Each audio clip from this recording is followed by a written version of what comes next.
Yeah. Okay.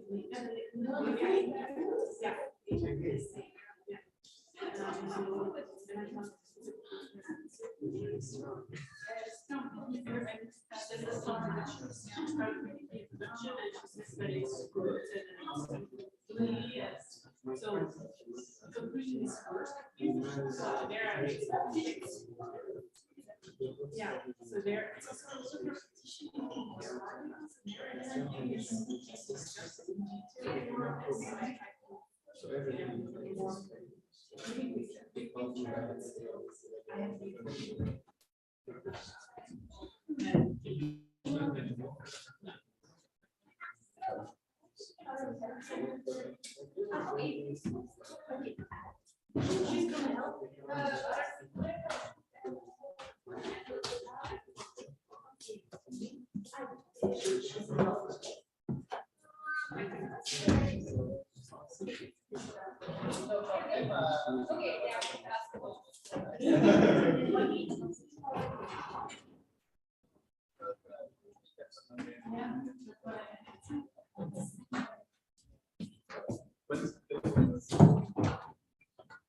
Live assieme a parlare da Facebook.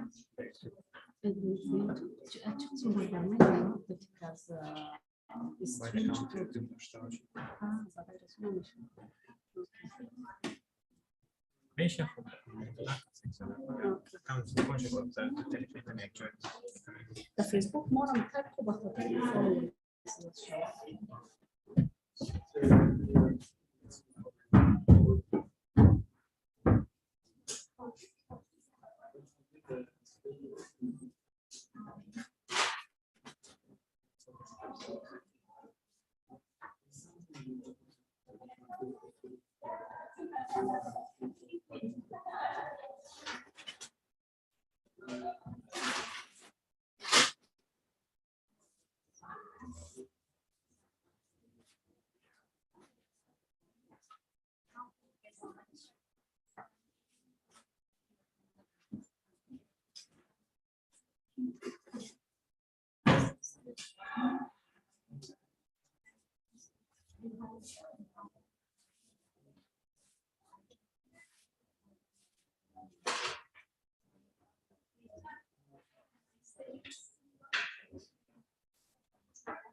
Phone में दिखा रहा हूँ जल्दी बात कर लिंक पर श्रावण के लिए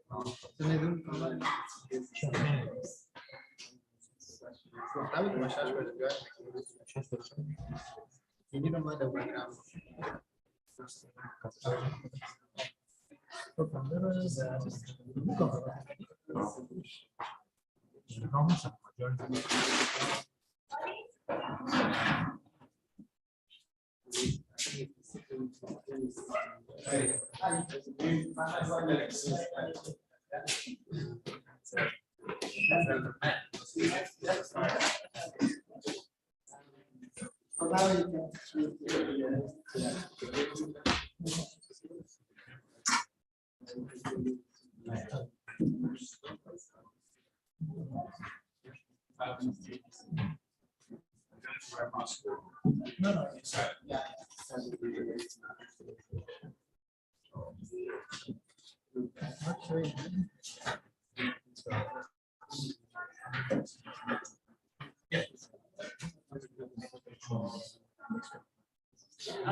You're there.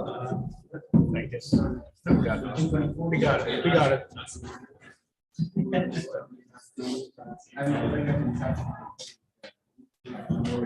Yeah. No, it was,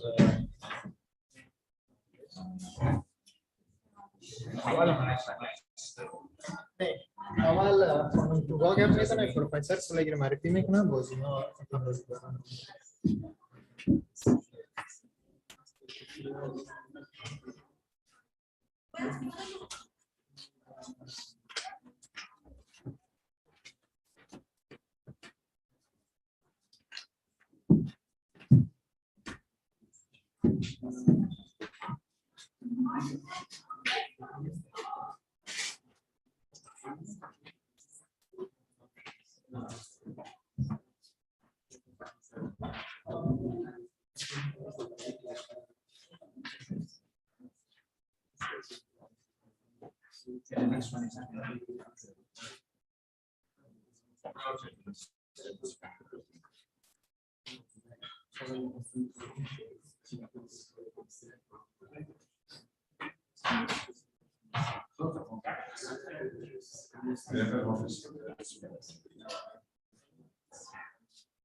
Yes.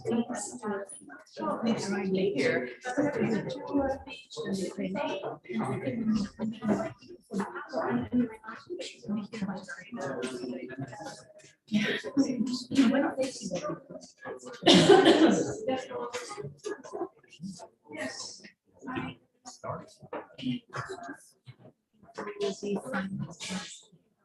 Yeah, I know.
Good evening, everyone.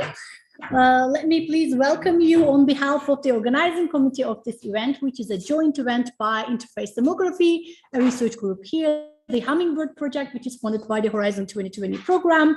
We have, of course, NADOE as the main actor, and we also have the Afghan Refugee Committee in Belgium.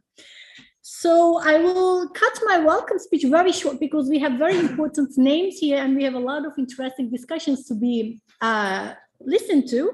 But I would like to tell you that when we started the HumMingBird project in 2019, which is on understanding the migration scenarios and what should we expect in terms of the migration drivers and flows, we did not foresee what was to come. So we were already talking about the Syrian war and the refugee influx, in quotation marks, to Europe from the Syria.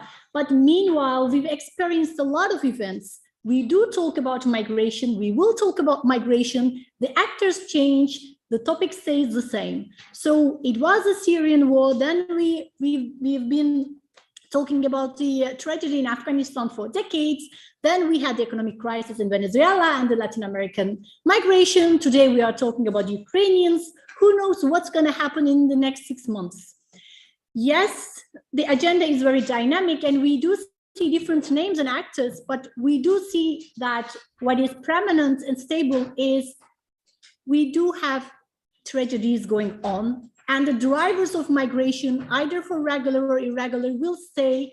But I think it's important to remember that, especially with this event, things and the contemporary agenda points might change, but what people endure does not. So today we would like to remind us again what has been going with the Afghanistan and also the Afghan refugees in Europe. So we have a very dense program, which is going to start with a keynote speech, and then we will have a short Q&A, then we will have our first panel, and then a break, and then we will have the second panel. Of course, we will also have live updates, so we will listen to the real people. We will have online connections, and we will have a small play to really show you what's going on that is not reflected on media, but on the real life in Afghanistan for women. And we will end up with a very nice iftar and dinner, which is based on Afghan culinary delicacies. So let me please welcome you, Mr. Alexander Sorel, who is a senior advisor to the Executive Director of the European Union Asylum Agency. He particularly coordinates the EUAA response to Afghanistan crisis in the external dimension. So following up his speech, I'll give floor to you for your Q&A. So please welcome Mr. Alexander Sorel.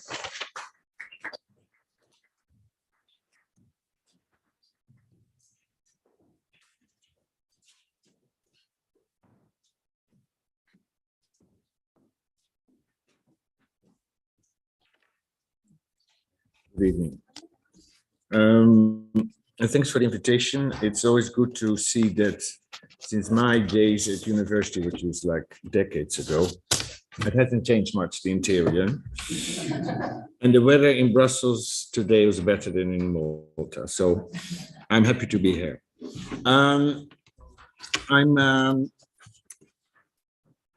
always inspired, what's inspiring to me, to meet with academics and civil society, and in particular the Diaspora organization, and to come together to share insights, stimulate discussions, and explore new avenues for cooperation. I will talk about, of course, Afghanistan, but I will first say something about the EU. I'm not the EU, I'm an agency, independent, not the Commission, thank God. But I will say something, and then I say something what we do as an agency, and then I go into the numbers, and then to the we're not calling it a project, but the attention that we were asked to give to the situation in Afghanistan after the fall of Kabul. Indeed, over the last few weeks, the attention of the EU and member states has been focused to the war of Russia against Ukraine. It's easy to understand this war is around the corner, the doorstep, and as a result, we see the biggest refugee influx since World War II. So, like I said, I don't speak for the European Commission or the EU, but from our perspective as the EU Agency for Asylum, the EU and member states and us and other agencies as well, we are acutely aware of the multifaceted crisis in Afghanistan and continue to work to address this, even though you might not read it in the newspapers and see it in the headlines, at least not for the moment. On a personal note, I have been always saying, and I've been doing this project since August last year, and we all know the deteriorating situation of winter, and soon it will be spring, and things might change, and then it will be again on top of the political agenda. I'm sure about that.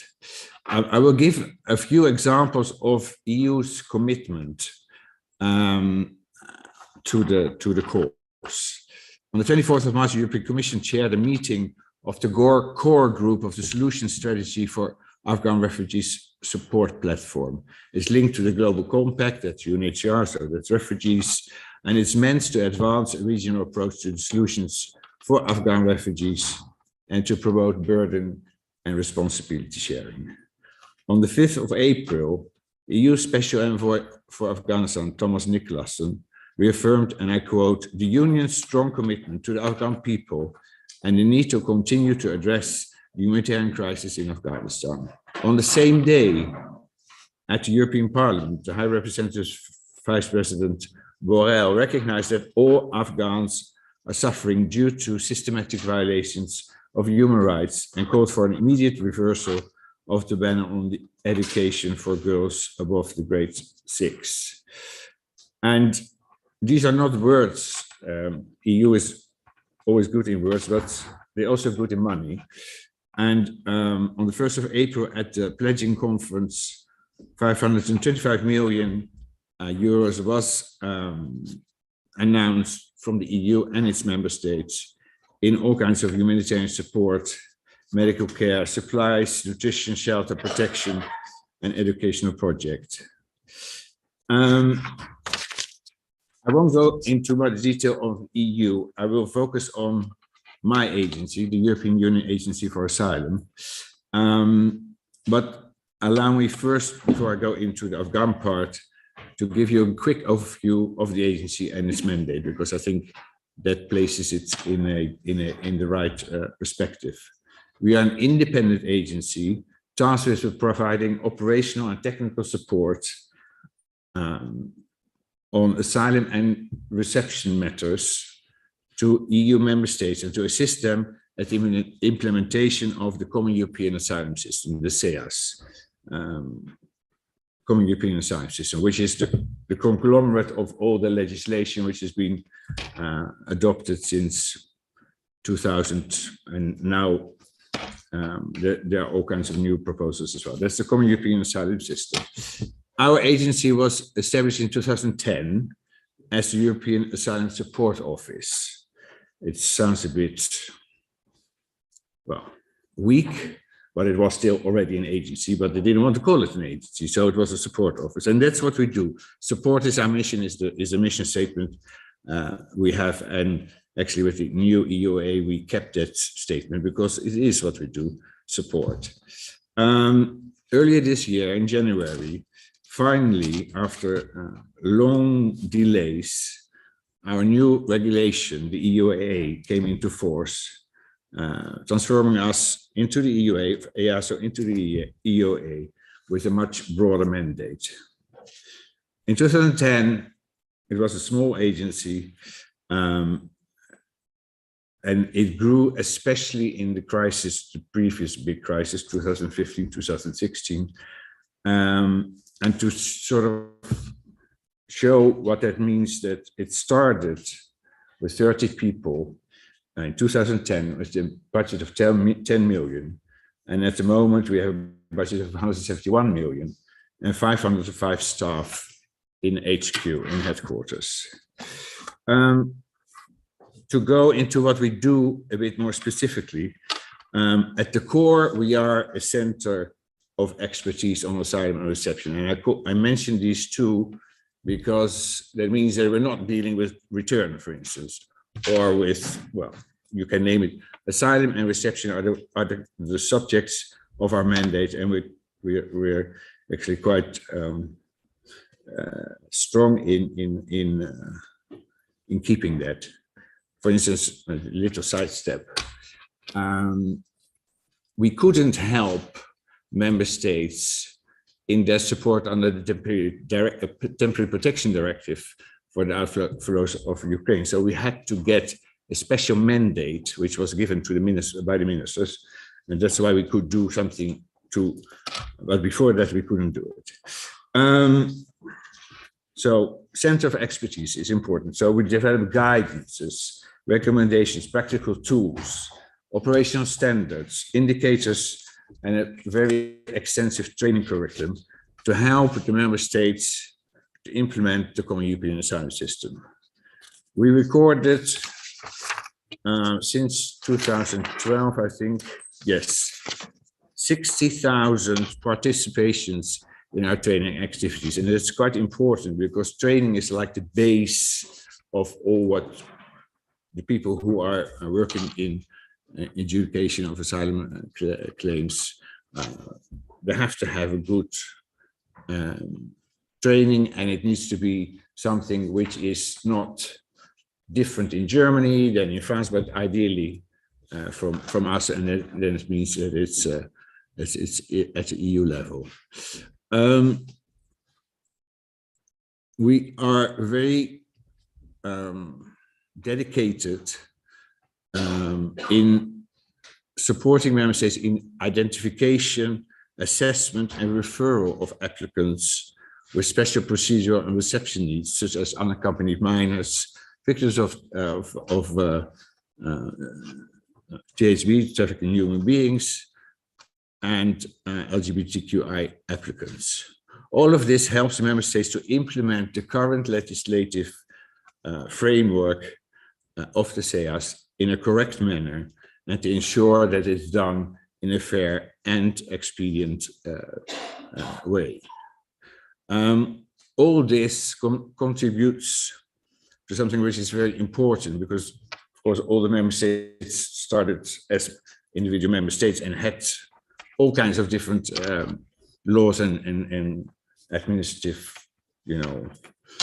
procedures. So what we work on, and it's with training and with the guidance and all the things we do, is to try to get more convergence in the application of the common European asylum system. The aim is having different member states apply the legislation in the same way, so that similar cases are treated similarly. And we all know that's not yet the case, but it is a goal which we will pursue for a long time still, I think. We also, and that's new from the crisis of 2015 to 2016, we also deliver significant operational support on the ground to member states,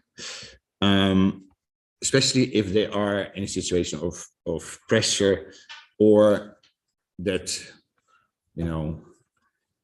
maybe their way of implementing is not the most perfect way. Let's be nice. At the moment, we are operational in 9 member states. When I started 5 years ago, I think we were active in 2. Italy and Greece, obviously. Then it was Cyprus, Malta, Spain, so that was the whole south, sort of. But the current executive director, my boss, Nina Gregori, she is very much about that the agency is not for the south, or it's for all member states. So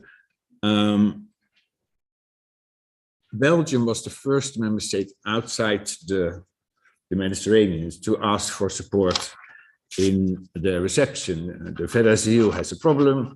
You probably all can read it in the newspapers.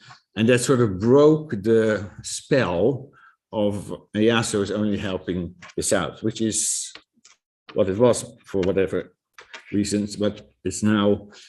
So the Netherlands asked for help, where I come from, and under the temporary protection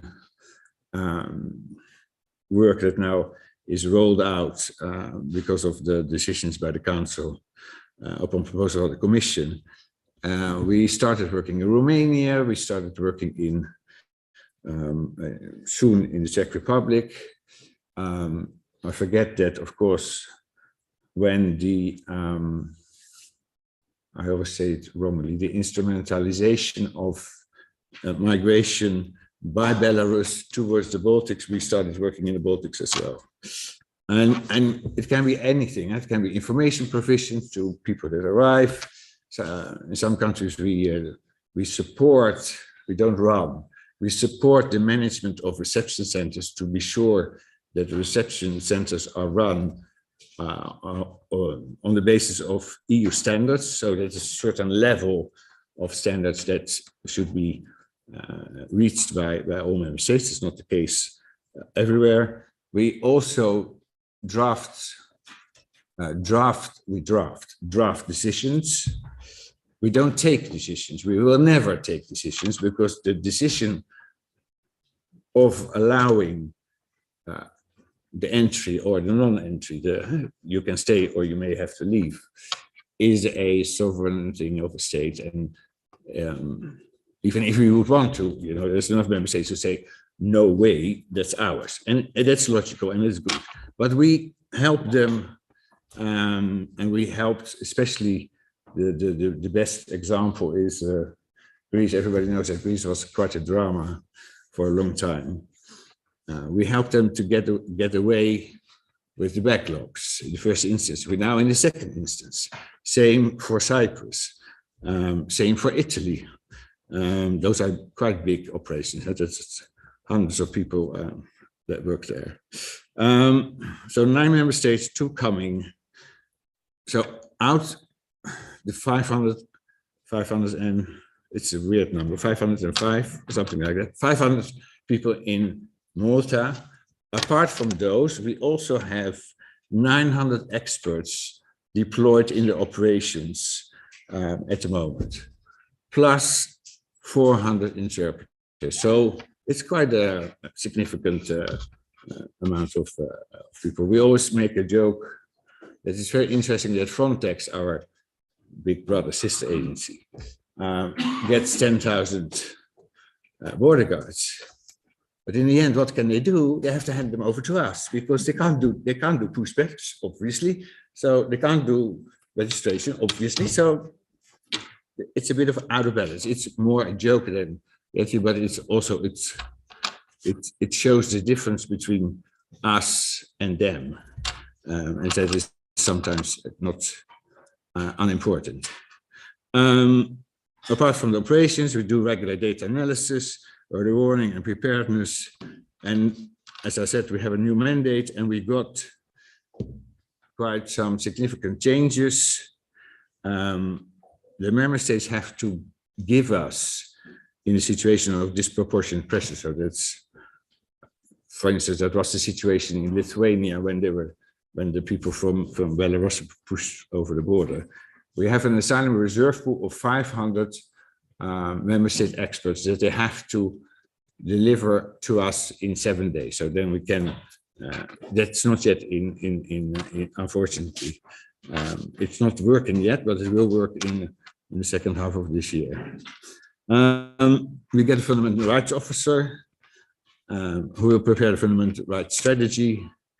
And it was not in the original proposal of the Commission. It was written into the proposal by the Parliament, and we actually, Parliament did it to us as well because it was in Frontex. I think we are much less worried or, you know, a bit anxious because what we do is human rights. We deal with asylum, which is a human right. So we are actually quite happy that we get a fundamental rights officer. We also get liaison officers in member states. So each member state gets a liaison officer or a group of member states. And we can put liaison officers in third countries. It's a may clause for the lawyers under us. The member states liaison officers is a shall clause. And then one of the most important and most sensitive new feature is the monitoring mechanism. It was so sensitive that in order to get it through the Council, and Parliament in the end agreed to that, the existing mechanism hasn't been changed, but it's cut in two parts. It means that the first part will start at the end of 2023. So we have then the mechanism and we have a plan, and we can start monitoring and share findings, but there's not yet the harder part of when a member state doesn't accept the recommendations. That will only enter into force if the current Dublin regulation is replaced by the proposal by the Commission. Some people say that will never happen, but you never know. But it's important because with the monitoring, it's a long-term convergence / harmonization instrument. We can then help member states to be much more preventive in when we see, because we have all the information, where the gaps are, where they might need to do something before it goes wrong and there's a big crisis or even worse. One of the things that is a bit, and that's very EU, so they gave us new tasks, but they didn't give us new money or new people. So we're still sort of talking with the Commission to get that, and to the Parliament, of course, because they're the budgetary authorities. Okay, this was agency. And now we'll talk about the asylum situation for Afghan applicants.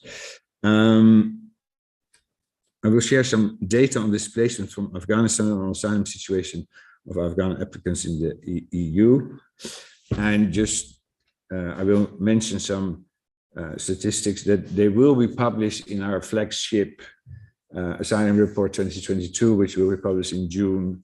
And there's a big event somewhere in Brussels. I don't know exactly where, but it's the flagship with all the information of all the policies and the special parts.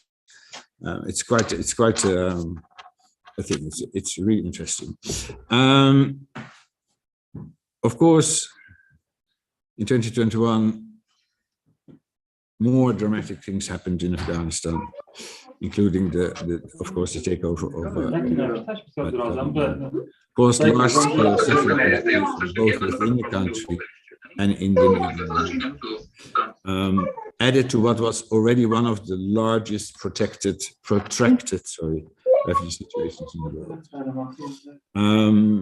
December 2021, an estimated 3.4 million people were internally displaced. Neighboring countries, especially Iran and Pakistan, hosted more than 2 million registered refugees from Afghanistan, and further 4 million Afghans of varying status, including no papers. Protection needs clearly intensified in 2022. 2021. Hallo, In addition, risks increased, especially for particular groups, including human rights activists, former employees, or persons who have been incorporated with Western actors, journalists, and specific minority groups. There were evident, this increase was evident also in the EU, as applications for international protection from Afghans doubled from 2020 to 2021. In 2021, there were 102,000 applications in EU plus. And if I say EU plus, it's with jargon. It's the EU plus the Schengen Associated States, because they are linked to us, because they are applying the Dublin regulation. So it's Switzerland, Norway, and Iceland. No, Liechtenstein, Iceland is not yet those. So 102,000 applications. Considering the entirety of 2021, they were the second largest applicants group after the Syrians. However, Afghans have been consistently the largest group of applicants on a monthly basis since August 2021. The peak linked, of course, to the evacuations was in September 2021, where more than 18,000 Afghan citizens applied for international protection.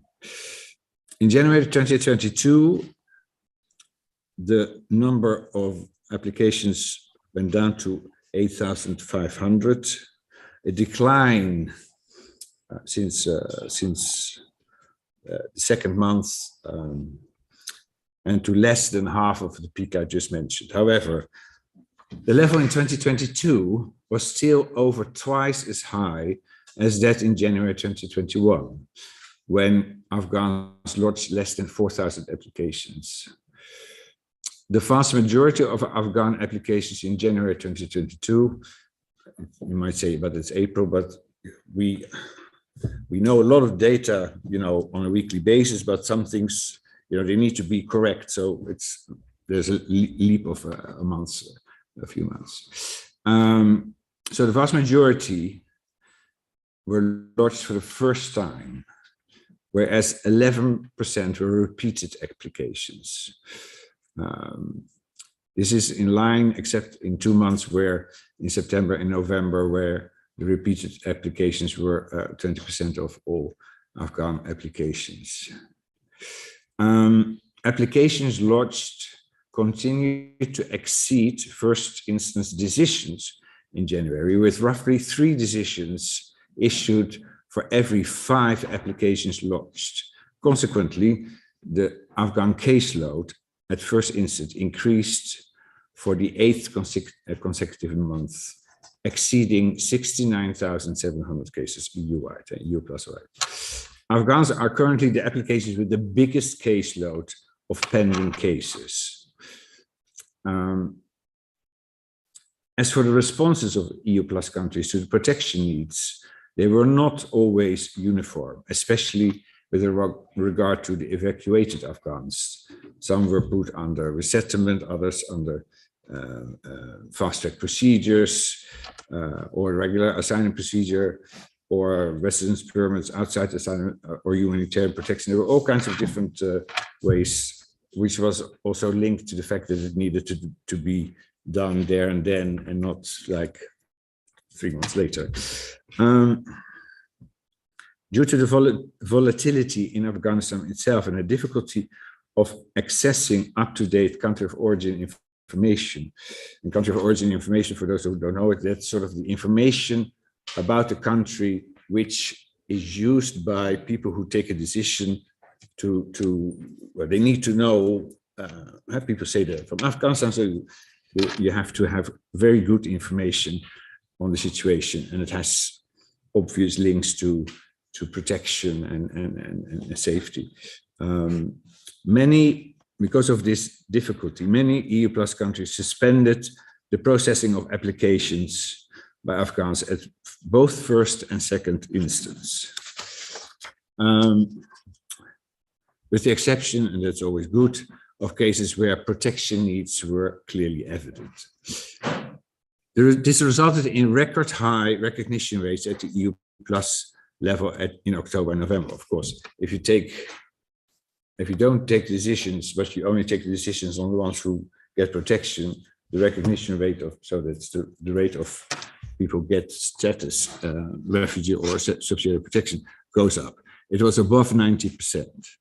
However, when the suspension was waived by more and more member states, the recognition rate began to decline down to 70% in December and 66% in January. Still, recognition rates for Afghan applicants are considerably higher than the average EU plus recognition rate for all applications, which is 38%. So that is half, or almost half. Could you wrap up, if you don't mind? Well, then you missed the most important thing. Please go ahead. I got 20 minutes, no?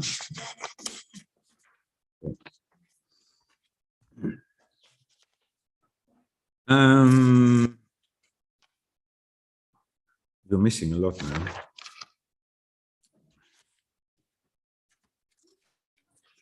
I just want to give you a sign. No. I felt you were going to do something like that, so I just. It looked like you were going to do it. Wait. Okay, so we go to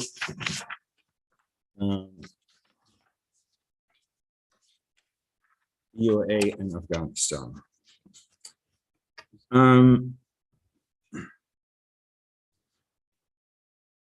We were not active in Afghanistan. We were active, of course, the vast majority in the EU, and we had we did some capacity building in what we call the external dimensions, so outside EU, Western Balkan, Turkey, and the Middle East and North Africa region. Afghanistan was not our part. In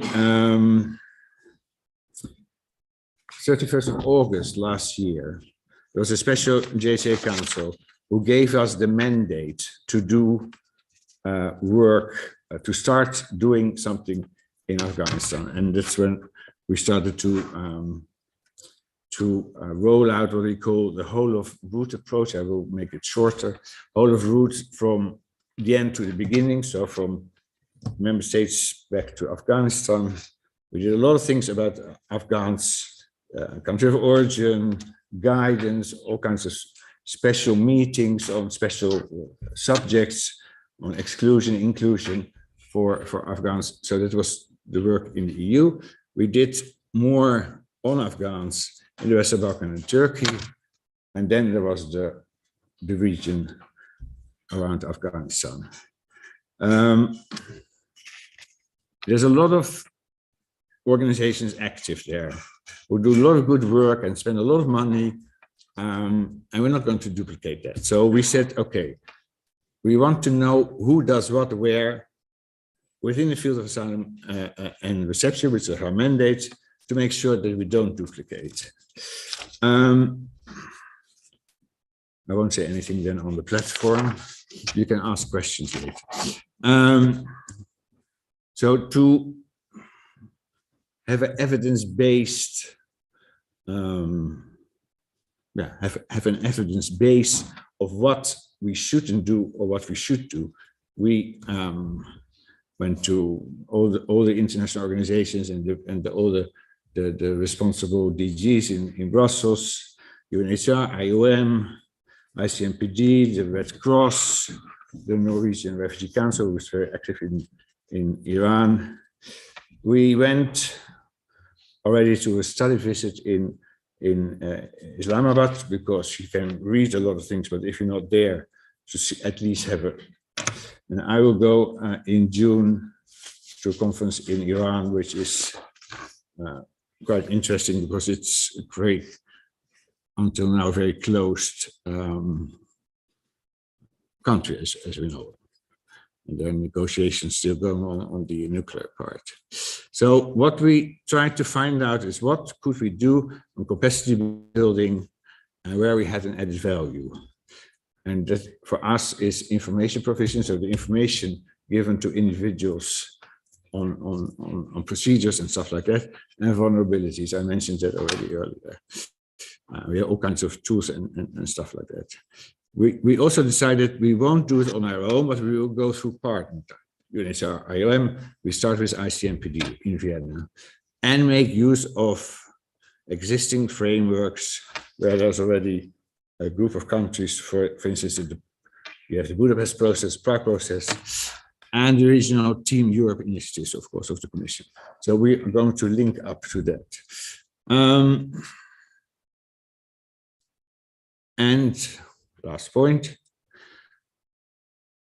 if member states want to, and when it's deemed appropriate, and at the moment it's not appropriate because both Pakistan and Iran are quite reluctant to talk about the subject because of alleged pull factor implications, we are ready to explore options to support the scaling up of resettlement. We have a resettlement support facility in Turkey already for some years, where we bring, we give the services that member states need who do a mission to invite refugees, and actually you already see little by little that it's not only Syrians, but it's more and more also Afghans who are resettled from there. I mean, it's little numbers wise, of course, but we think that if we as Europe would show that we do resettlement from that region, it is also a commitment and goodwill to the countries who have been doing that for decades. But at least we show that, yes, we can do something as well. I'll stop here then. You're welcome.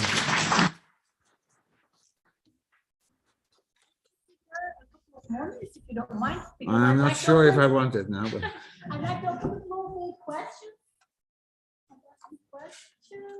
So maybe we can start. Can you speak a bit louder, or I will give you the microphone? No, it's okay. Okay, go ahead. Can you introduce yourself? Sure. My name is HumMingBird. I'm from the European Parliament. Thank you very much for your presentation. It was really insightful. So I have two questions. The first one is,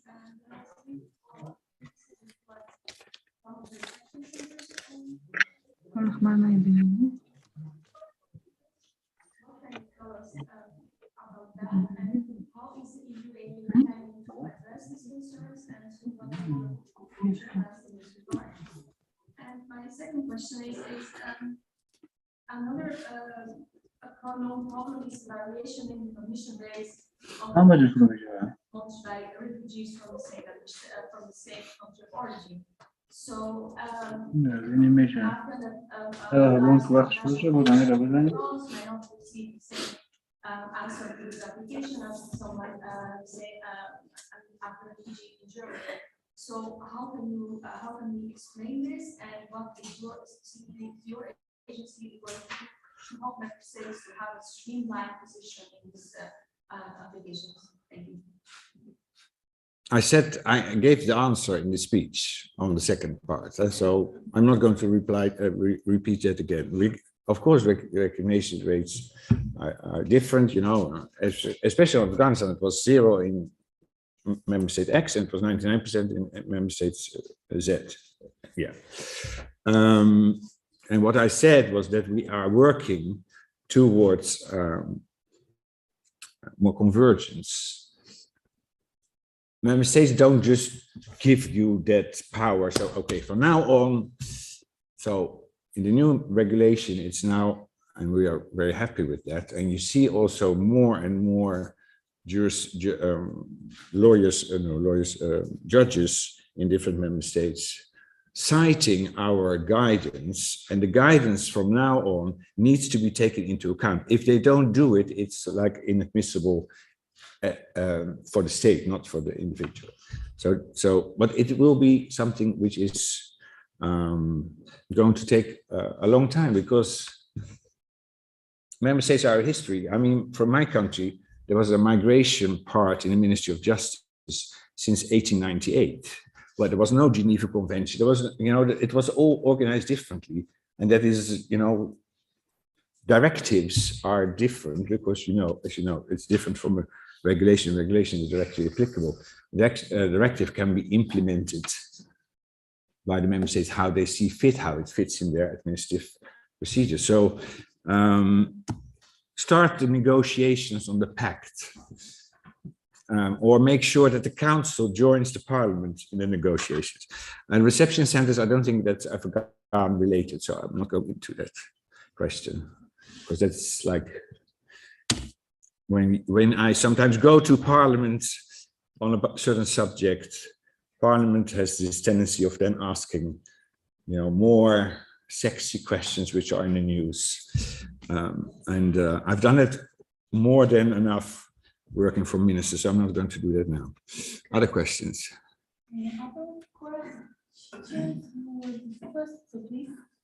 Hi, my name is Ivan Evans. Hi. I'm a student. You mentioned that the 20% of the applications are repeat applications for that, and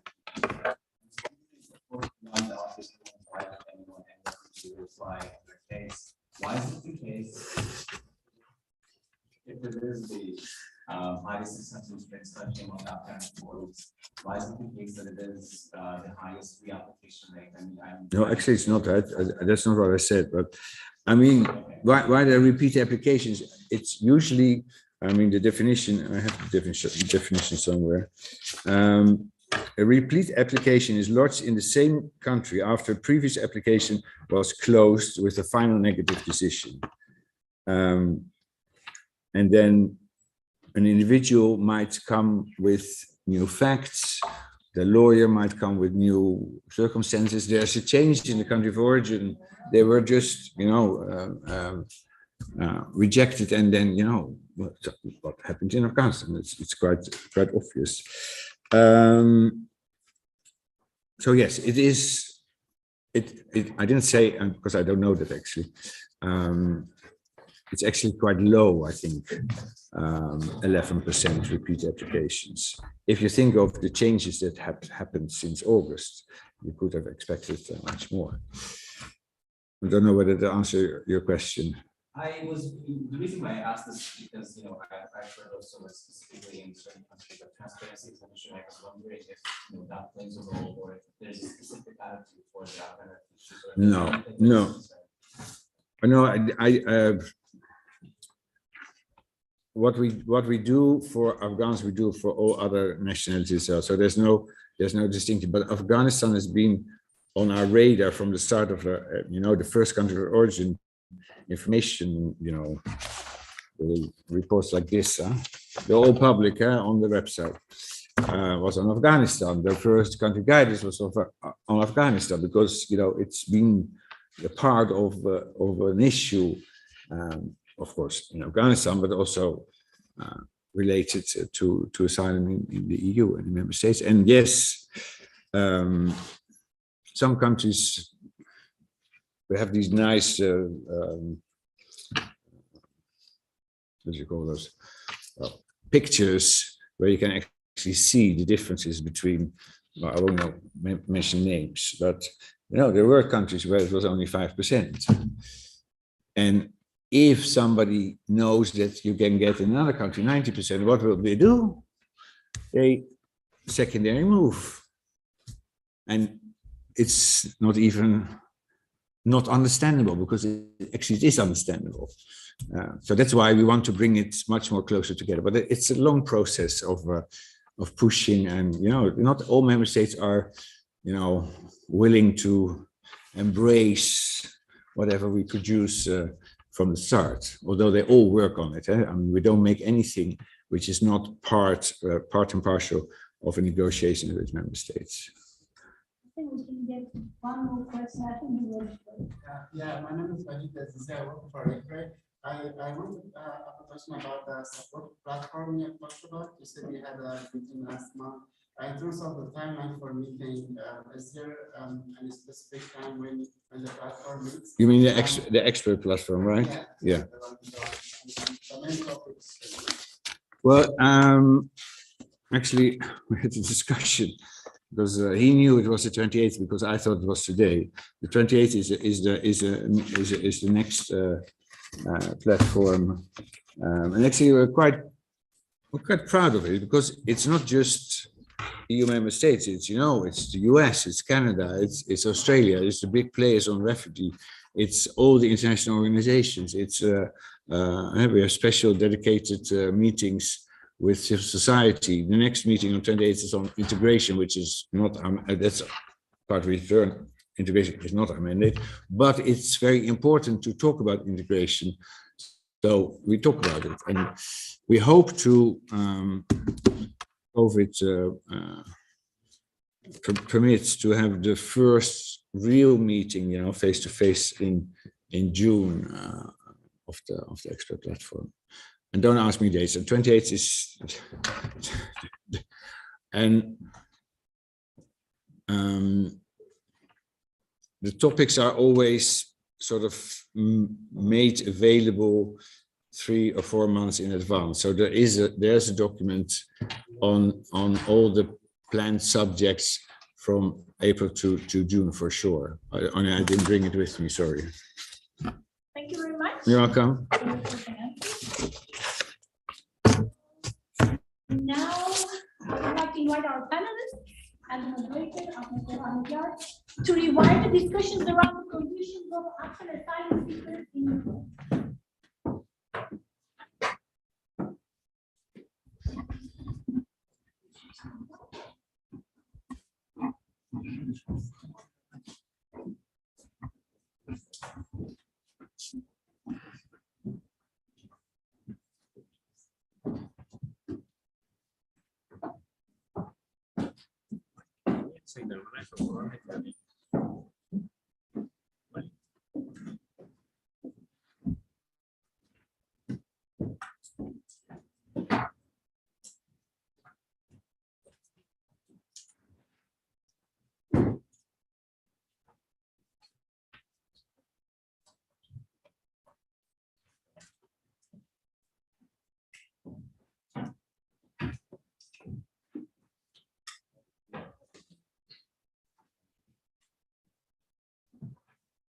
Hello, good evening.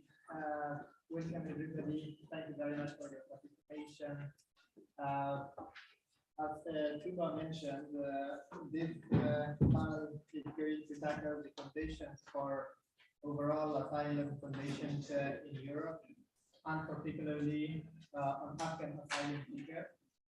So it's not exclusively for Afghans, but we can discuss on other asylum seekers in Europe.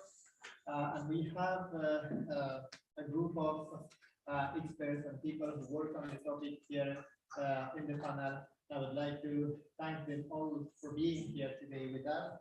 I will go just one by one. But before that, I want to mention that we had 2 guests from the European Parliament, but unfortunately, due to some urgent engagements that occurred today, just today, they could not come, or they may join us at the end of the panel. So that's why we still keep their names, and we are hopeful that they will join us. So here we have with us Ahmad Rishad Jalali, who is working for ICRE.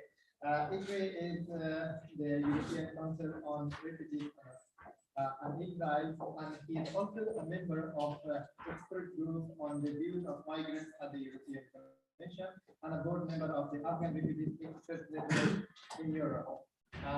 He has studied in Liverpool in the UK, also in India, political science, migration, and we are very lucky that we just had our panelists here. Then we have at the panel with us Selma bin Khalifa. She studied law at the Faculty of Law at the ULB, and she is a member, or she worked at the Progressive Lawyers Network in Brussels since 2001. Salma has been working extensively on in practice and also in theory on supporting and helping asylum seekers in Belgium. She has extensively supported Afghan asylum seekers in Belgium. In 2004, she received the Christian Prize from the Brussels Bar, and she will be talking today about the protection for Afghan refugees in Europe and in Belgium, and also recommendations, she will have some recommendations from other countries on the topic. Then we have Lina. Lina is my former colleague at TEF. We used to work together on migration policy. I'm very happy to have Lina also with us. So she worked extensively on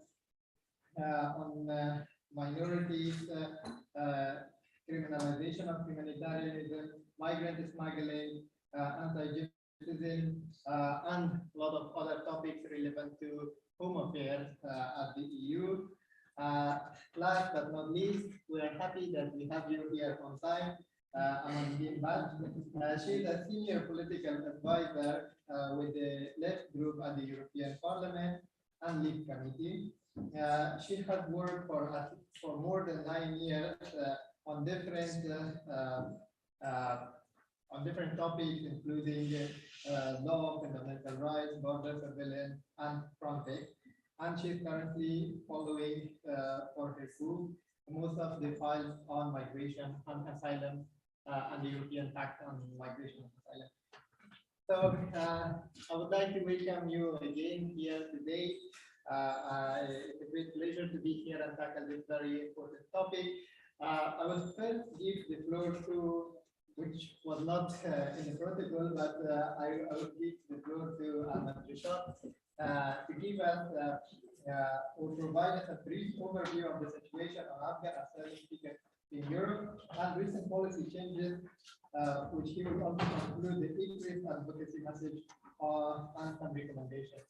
Thank you very much. Thank you very much, Waleed, for a very kind introduction. It's a pleasure to be here. Thank you very much for the introduction. It's a pleasure to be here. Many of the points that I wanted to raise in this meeting were already mentioned by our previous speaker, Mr. Alexander, but I'm going to compliment you also on points regarding the statistics. When talking about Afghan refugees in Europe, it's always important to give a brief picture of Afghan refugees overall in the world. We always say that majority of Afghan refugees, about 90% of them are residing in Iran and Pakistan. And the situation of them, the challenges they face, it required a panel in itself to discuss the situation and the challenges we are facing in those countries. In Europe, while Afghans, as my previous speaker says, are the second largest group of asylum seekers in Europe, but the shared percentage of Afghan asylum seekers coming to Europe compared to those displaced from Afghanistan remains very small. In terms of number, around 100,000 Afghan asylum seekers, first-time asylum seekers, claimed asylum in 2021. This number also includes evacuees in a number of member states where evacuees have to go through asylum procedure. In 2021, Afghans were among the top 3 group of asylum seekers in Austria, Belgium, Bulgaria, Croatia, Germany, Greece, France, Netherlands, and Sweden. There is an overall increase in protection rate at first instance for Afghan asylum seekers in the EU+ countries, from 53% in 2020 to 66% in 2021, which is a welcoming step, and we welcome European member states to provide protection for Afghan asylum seekers. However, Afghan asylum seekers are facing a number of challenges in European countries. The discrepancy in recognition rate from one member state to another member state is really varies, and we use here the term asylum logic. For example, the recognition rate in 2021 based on ECROS IDA database in Italy was 97%, while it was 10% in Bulgaria, which means that 90% of Afghan asylum seekers, despite the critical situation and incident in Afghanistan, receive refusal or rejection from Bulgaria. And my previous speaker was saying that they are working with the convergence of protection rates.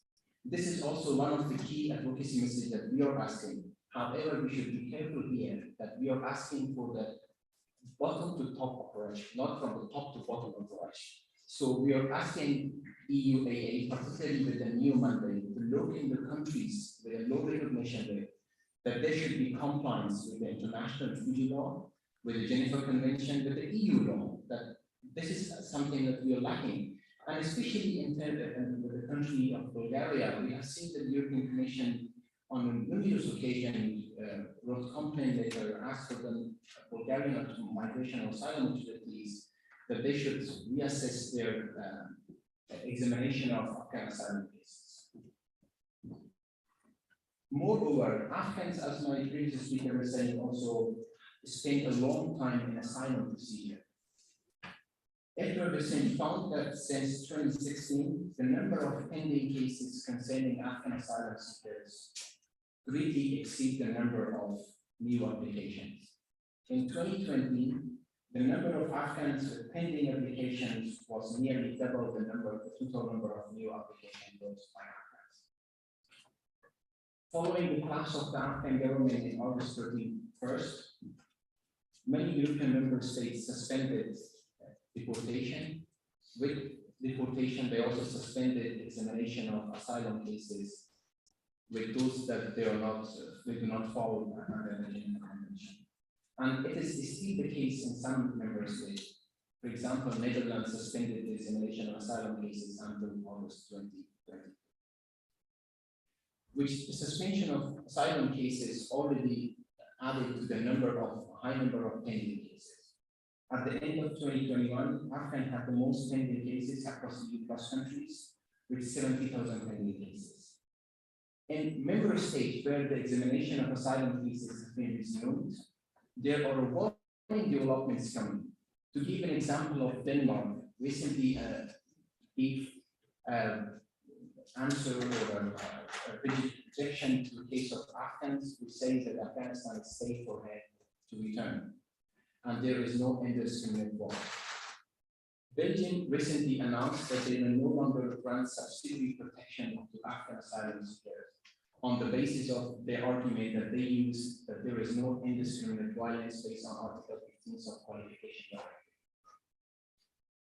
This is our concern that the Belgians rejecting Afghan asylum seekers on the basis of Article 15C of the Qualification Directive and also the lack of indiscriminate violence may leave many Afghans in a state of uncertainty, believed in the need of reform. And also in the absence of a written framework between Belgium, Afghanistan, or the EU and Afghanistan, so they have to live in a legal limbo in Belgium without access to shelter, without access to basic rights and services. And this is also one of the key advocacy messages that we are always raising. First of all, regarding the indiscriminate violence, the situation in Afghanistan remains highly volatile and it changes from day to day. So it's very too early to say that Afghanistan is not facing indiscriminate violence. On the first hand. Secondly, there are multiple reports of human rights violations coming from Afghanistan. And also, Afghanistan is facing one of this worst kind of humanitarian crisis. Sending people or considering Afghanistan safe for those people who are taking risk to coming to Europe is also a question mark at how they are assessing the cases. Needless to say that both of these member state practices are going against the most recent guidance of Afghanistan, and says that as UNHCR clearly has stated that it is not possible to determine with a requisite degree of certainty that the Afghan asylum seeker is not in need of international refugee protection. It also reiterates that it's not return advice for Afghans and does not consider it appropriate to deny international protection to Afghans on the basis of internal flight alternative. So let me also focus on some of the positive recent policy development that are coming from member states. And one of them, which I mentioned earlier, that Afghans enjoy a high protection rate in Italy with 97%. In Germany, the recent policy that they adopted concerning Afghan asylum seekers, particularly for those Afghans which they believe do not fall under the Geneva Convention or subsidy protection, they are granting a status called national deportation ban, which is extendable for 1 year, and also after 5 years they will have the right to permanent or long-term residence permit. I think this is something that we are asking or we are advocating that this policy should be replicated at other member states where they think that there is no ground for the Afghan asylum seekers to give subsidy protection or they do not fall under the Geneva Convention. At least in the face of the view of the current situation in Afghanistan, they should be provided sort of protection which entitle them to access to basic services and basic rights. Another good example is also coming from Ireland, which prioritized Afghan cases and also even provided protection for those Afghans who were under the Dublin transfer to other countries.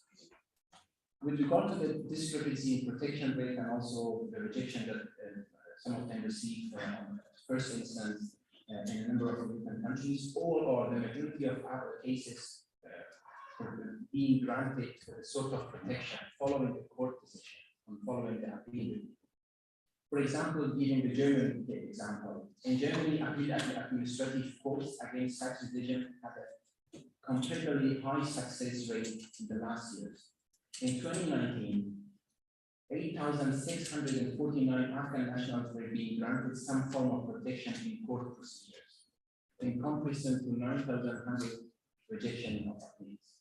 In Bulgaria, where they had 10% protection rate at first instance, majority of them received protection following the court decision overhauling, returning the asylum authorities.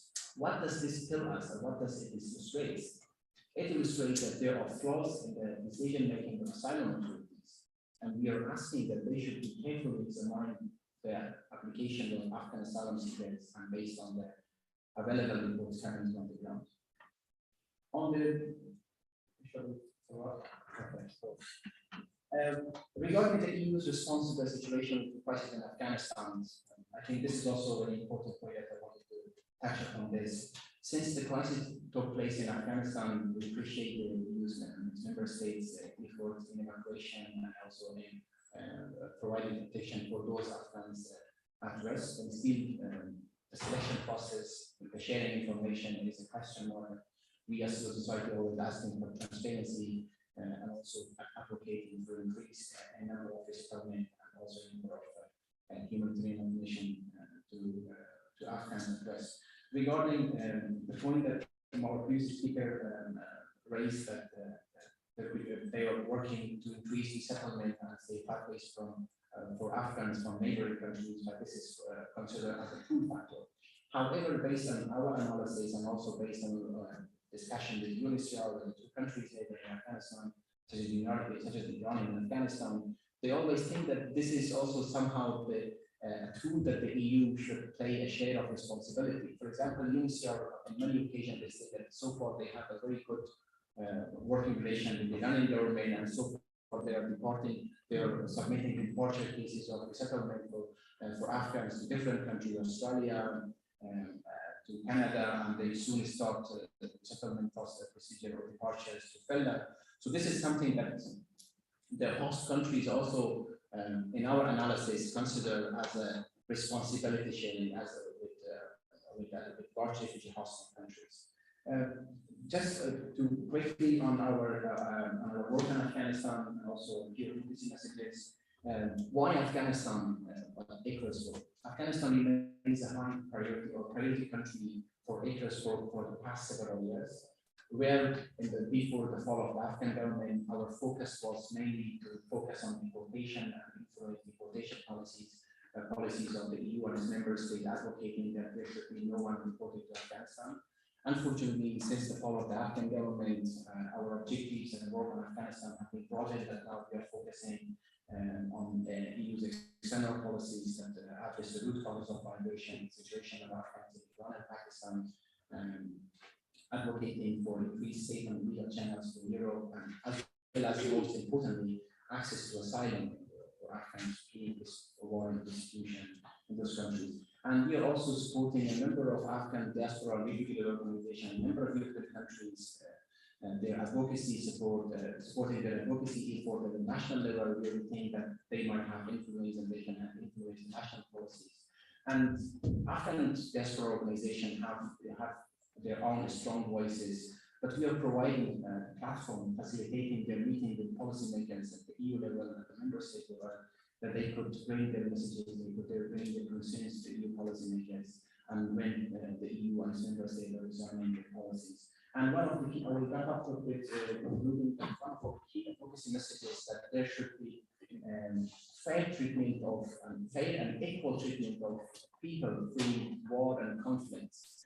So people shouldn't be judged or be discriminated on the basis of race, religion, on nationality. So all people who are fleeing conflict, persecution, war should be provided protection in Europe.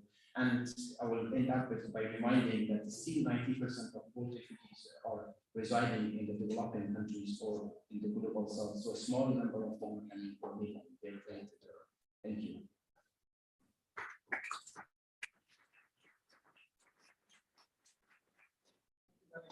I know that there's a lot to talk about, and to do that, hopefully you have future events that we cover this completely. Now I will give the floor to Selma. Thank you. I will not repeat what it was said, but I will try to be more concrete about the consequences of those countries. Belgium has a very low rate of protection for Afghans. Until July 2021, Commissariat for Refugees took negative decisions, including negative decision on the basis of internal protection authority.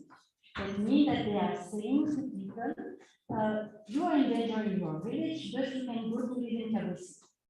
They said that until end of July 2021.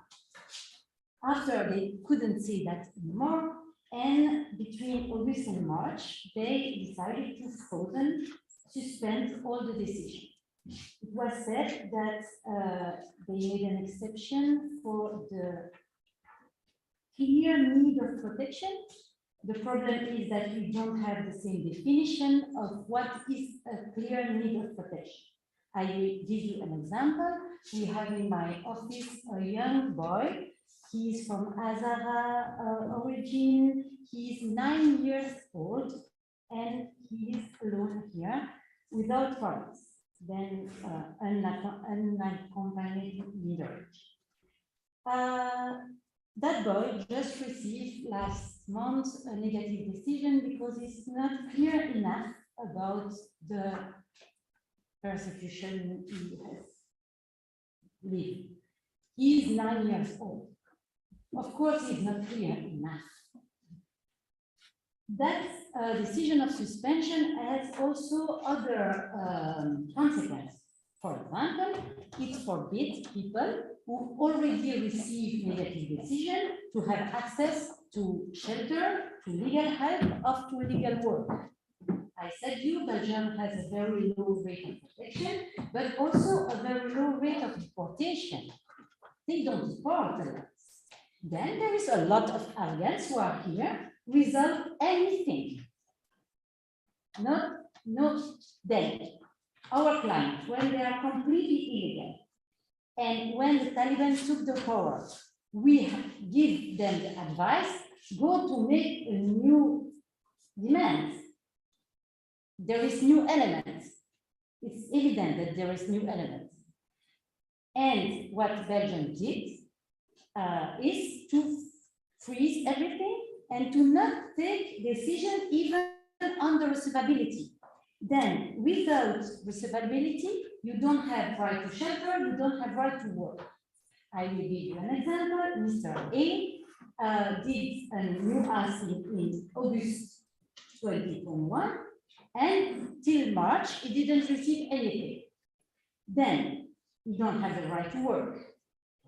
Then Mr. A, what he did without any help of state, he was working. He was working in black.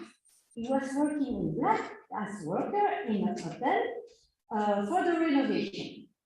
It's what the people are forced to do when they don't have any help from anywhere. He had an accident with electricity because the security measures are not guaranteed for Black workers. For that, they are used by people. And they are used because the state organized that. He almost died. Thanks God, he is still alive. But seriously, fly the Taliban to die in a chantier in Brussels is so stupid. It's a nonsense. And we are all responsible for that. Now, Afghanistan is starving. There is a big famine in Afghanistan. And in March, Commissariat for Refugees prepared 1,000 negative decisions saying that, as you said, there is no armed conflict anymore, and famine doesn't enter into international protection. Legally, it's not so simple. There is a precedent case from the Human Rights Court, European Human Rights Court in Strasbourg, has said in a case about Somalia that famine can enter in Article 3 of the Convention and then also in the subsidiary protection. Court said that we have to make a difference between a famine due to nature, for example, no rain, and a famine organized by humans. Courts recognize that Al-Shabaab militias in Somalia organized the famine, and then court concludes that the people are under Article 3 and then can receive a protection. And we can really conclude the same for Taliban in Afghanistan. Recently, the council here in Belgium, the Council for Refugees, took a decision, an important decision with 3 judges. That means that they wanted to make a legal precedent to say that the famine in Afghanistan can be a reason to receive an international protection. Then now, last week, the Commissariat for Refugees again frozen all the decision, waiting for a report about the cause and the consequence of the famine. But we had a discussion between the lawyers and the head of the Commissariat of Refugees, Mr. Vandenberg, and it's clear in his mind that to answer the council, who said we need information about the famine and the cause, we will make a report, but it is clear that he said we will freeze until we will have the reports, and after we will do this negative decision again. That in his mind, it's not possible that the report will give us the right to have the protection for Afghans. Then what asylum seekers need now is that information report of international organizations to say that the fact that Afghanistan is starving is a reason to receive an international protection in Europe. Thank you.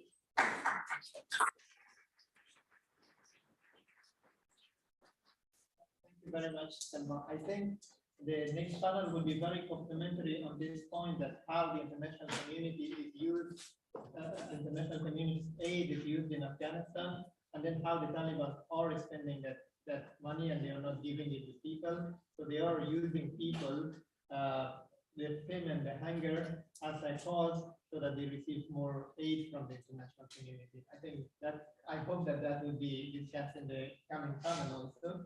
So now I will give the floor to Lina. Hello, everyone. And my name is Lina Vasuluta, and I'm research fellow at CEPS, which stands for Center for European Policy Studies, and it's Brussels-based think tank. And I have several colleagues and former colleagues here, and in our unit, we focus mainly on justice and home affairs policies. So we are basically following what Parliament, Commission, also EU agencies like the EASO are doing and have been doing, and trying to provide some evidence-based recommendations and advice. And I mean, it's interesting when while invited me to this conference, we have just had this conversation about, you know, Ukraine crisis and being a bit of paradigm shift in this long-lasting debate on asylum and migration. That maybe for the first time, EU policymakers and politicians at the local and national level, for the first time, maybe realize that asylum seekers and refugees are actually human beings and deserve treated with equality, dignity, and, you know, even human agency, because it somehow felt uneasy or out of proportion to send Ukrainians to Rwanda to lock them in detention centers, or you know, or to treat their cases for indefinite periods in kind of more type of camps for 7 years or more, as it's in the case of Syrian refugees. Unfortunately, I mean, this presents actually a momentum of change and compassion that I think civil society organizations and policymakers really need to be wise, not to start a competition among the different groups and who needs now to get more attention or deservingness of being seen in a similar situation. These people are in a similar situation by the fact of fleeing the violence, conflict, gross human rights violations, and so on. And you know, EU's laws are clear. They, as they are written, they are not kind of treating people by color. Unfortunately, some of the policymakers and national policymakers are, and this needs to be taken into account. So we see that in EU's migration and asylum policies, and I have been working in this area for 7 years, and we have been putting a lot of evidence and proposals to change it. We saw that a lot of things in the new pact have been rolling back in terms of protection, in terms of procedural safeguards, in terms of, you know, those responses that would rather protect than detain or contain people or externalize the responsibilities towards the third countries. And actually, some of the key decisions have been left out. For instance, previous European Parliament's legislative worked on revising the Dublin system, so-called first entry rule, where the asylum seeker or refugees are supposed to stay in the country of the first entry, therefore creating this unequal distribution, and for instance, Greece, Malta, or Italy having to carry or to be responsible for majority of applicants, and for the long time, countries, especially in the Visegrad bloc, have been happily blocking any kind of initiatives or decisions to, you know, to share, to act in the spirit of solidarity that is actually within the treaty of functioning of the EU article on solidarity, and which is basically when those countries, Poland, Slovakia, Czech Republic, have been arguing against non-relocation of people from Greece and Italy under that time made relocation arrangements. They kind of also try to put this argument, oh, these people are not culturally similar to us and so on. And Court of Justice in Luxembourg was very clear in that instance that such arguments are not legal, unacceptable, and that EU law should treat all the asylum seekers in equal terms.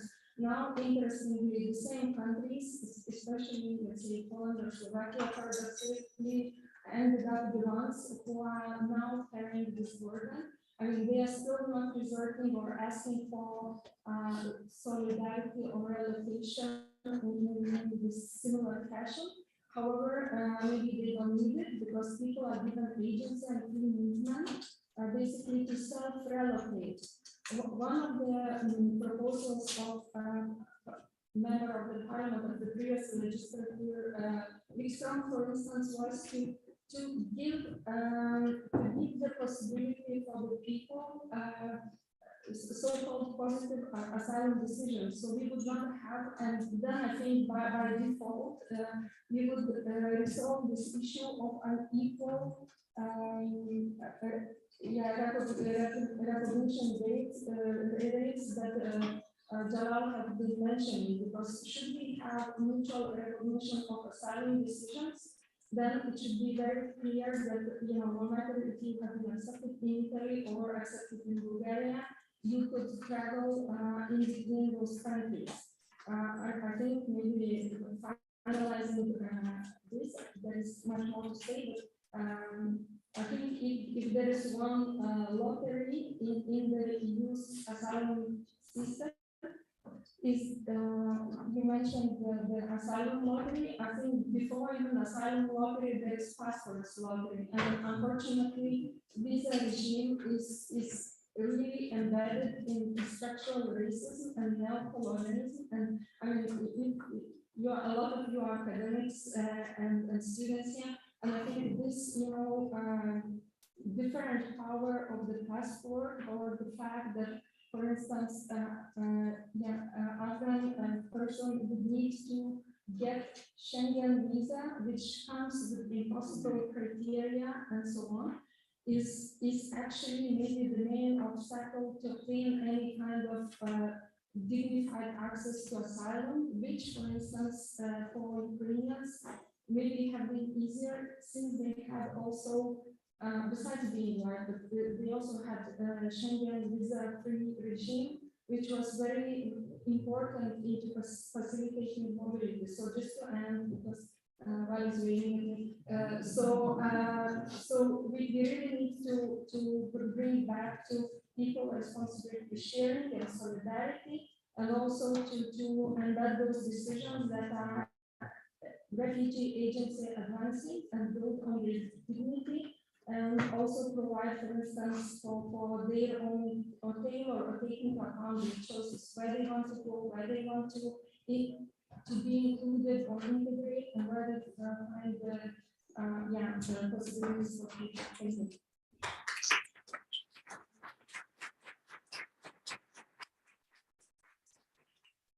Thank you very much, Tina. The most difficult part of motivation is to speak on front line.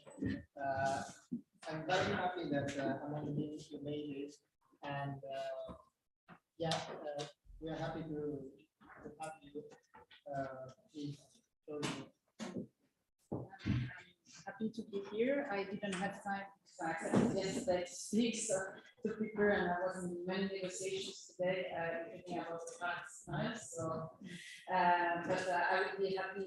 I say that notes prepared, so bear with me, and I'm happy to answer any questions. And please, 2 remarks before we also had been outside of the parliament, so don't attack me for parliament positions. We are the smallest political group in the house. We've been fighting against a lot of parliament positions now for the commission, but we have, I understand, Mr. Sorel, that can be also taken for it. So, and but I will talk. I hope that with my presentation I can give you an insight into a bit the political landscape in the European Parliament and at the EU level. The first thing, I mean, I've been working on this issue for the past, I think, 15 years in NGOs before, and for 9 years in the European Parliament.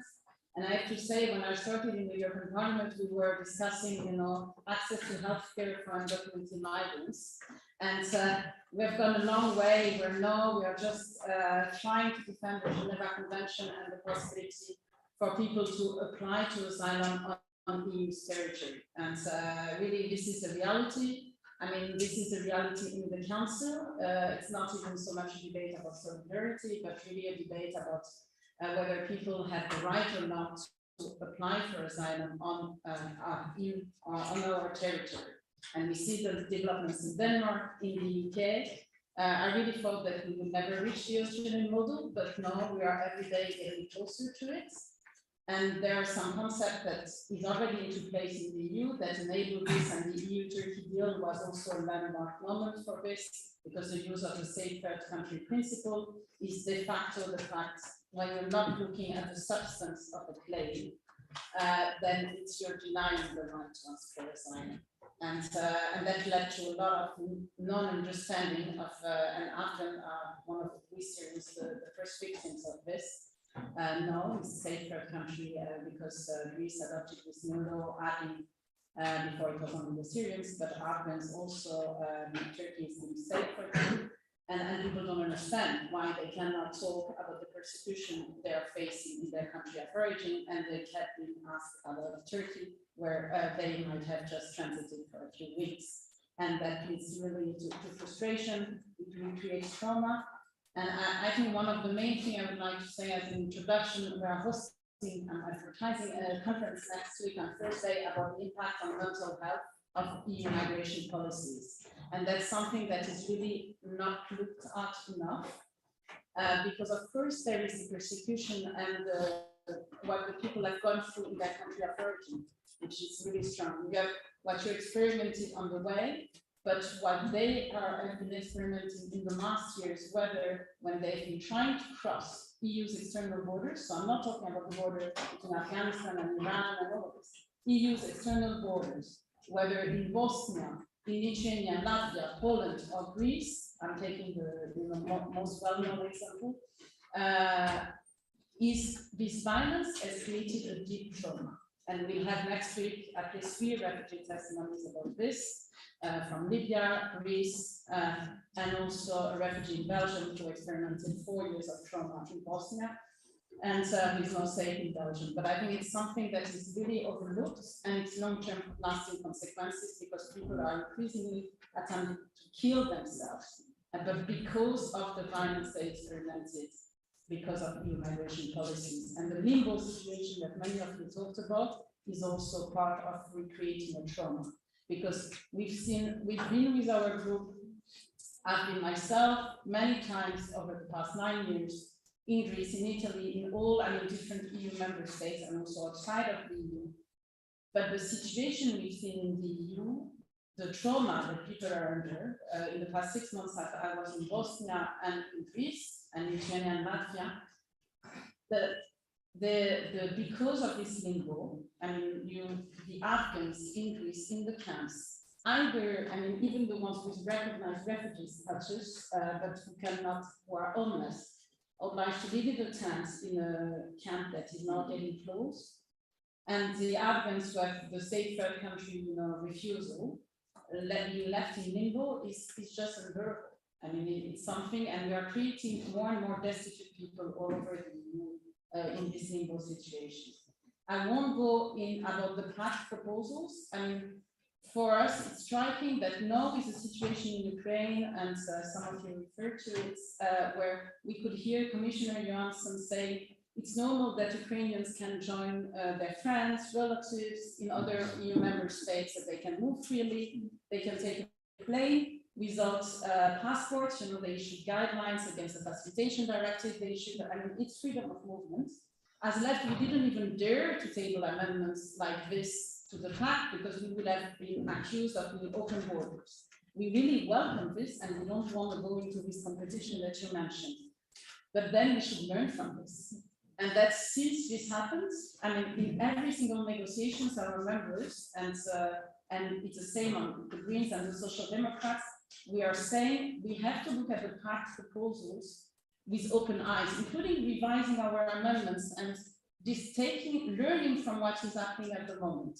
We have to learn from this, but the others stick with including the Commission, saying the pact is the answer. The pact is actually repealing the temporary protection directive. The crisis file is repealing it. So it's, with the pact, and it wouldn't be like this. So it's really, you know, the parties putting a strong burden on the first member states of entry, and we would end up with more yes. And that has been the analysis of all the NGOs, of southern member states as well. That's why the pact negotiations are not really moving forward. And that's a big issue, but I'll stop here, mindful of the time. I wanted to talk about, because I really like the conference title, about the silent victims. But for me, there is also, I mean, in our group, we've talked also a lot about the silence of the Commission. Because we hear them, especially Commissioner Janssen, not Spinas, because of course he's protecting Greek government from the same political party. The silence of the Commission, because currently for us, it's striking that many member states have laws that are not in compliance with the EUAA. The Commission is fully aware of it, including a public speech about Poland, for example. And yet we have not seen a single infringement. So the Commission is not going against these member states because they are violating the EUAA. And the other silence, I mean, it's the same, I mean, currently in Greece, with all the Afghans with this state third country, NGOs have been advocating for a re-examination of that case because it's been 2 years. Turkey is not readmitting Afghans, and everybody knows it, the Commission knows it, but yet their applications are not being re-examined. That's a huge issue. The silence also of the Commission about the fact that refugees, you know, I mean, many Afghans again in Greece are being starving, homeless, have no access to food because Greece is not providing any integration policies. And then what is the solution? I mean, the Afghans, of course, a lot of them are moving onwards. It's the secondary movements that the Commission is saying they are fighting against. But actually, by the fact that when you're homeless, you have no access to food, no housing, it is normal that you will move. That's just every human being will do this. So, and the silence of the Commission also on family reunification. There is a family reunification directive. It's not perfect. The Commission back then, when I worked, and that was 12 years ago, they worked on some very good guidelines back then on the family reunification directive.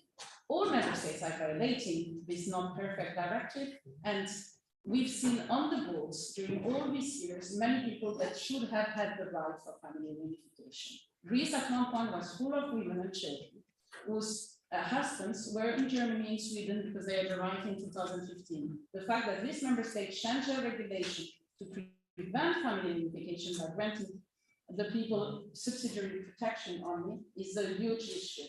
And I will, I will just, again, one of the key recommendations when we talk about Afghans in light of this legal situation for the ones in Greece is really also the relocation of Afghans, because the re-examination of their cases, but all the Afghans on the islands should be relocated to other EU member states. Solidarity is key, I mean, and there should be fair sharing of responsibility. And the last thing, the pushbacks.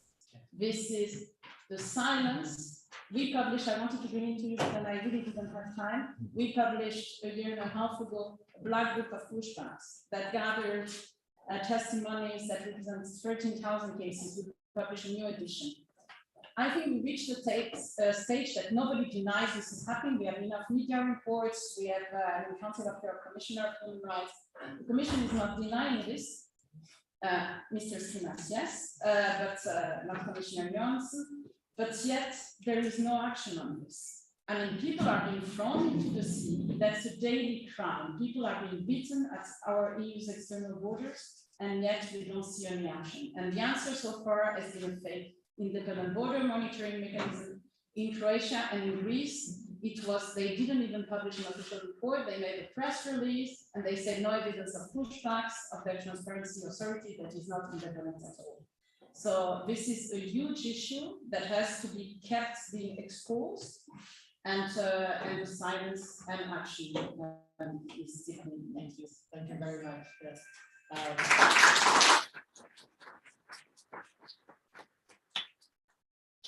Had a pre-agreement from the people from the Commission to be here actually, and then at the last minute they decided not to be here. So I hope they start coming and talking to us instead of like just trying to stay away from us. So I know that a colleague from Kabul is waiting to talk here to all of us. It's very brave of her because nobody is really nowadays to give an update on the situation in Afghanistan from Kabul. So we have time for at least 1 or 2 questions from the panel, but please keep it short. And I will also ask the panelists to be very brief on your response. So we should use the microphone because people who are live, they should also hear the questions. Thank you. We are open to the questions. Yes, Mr. Joey.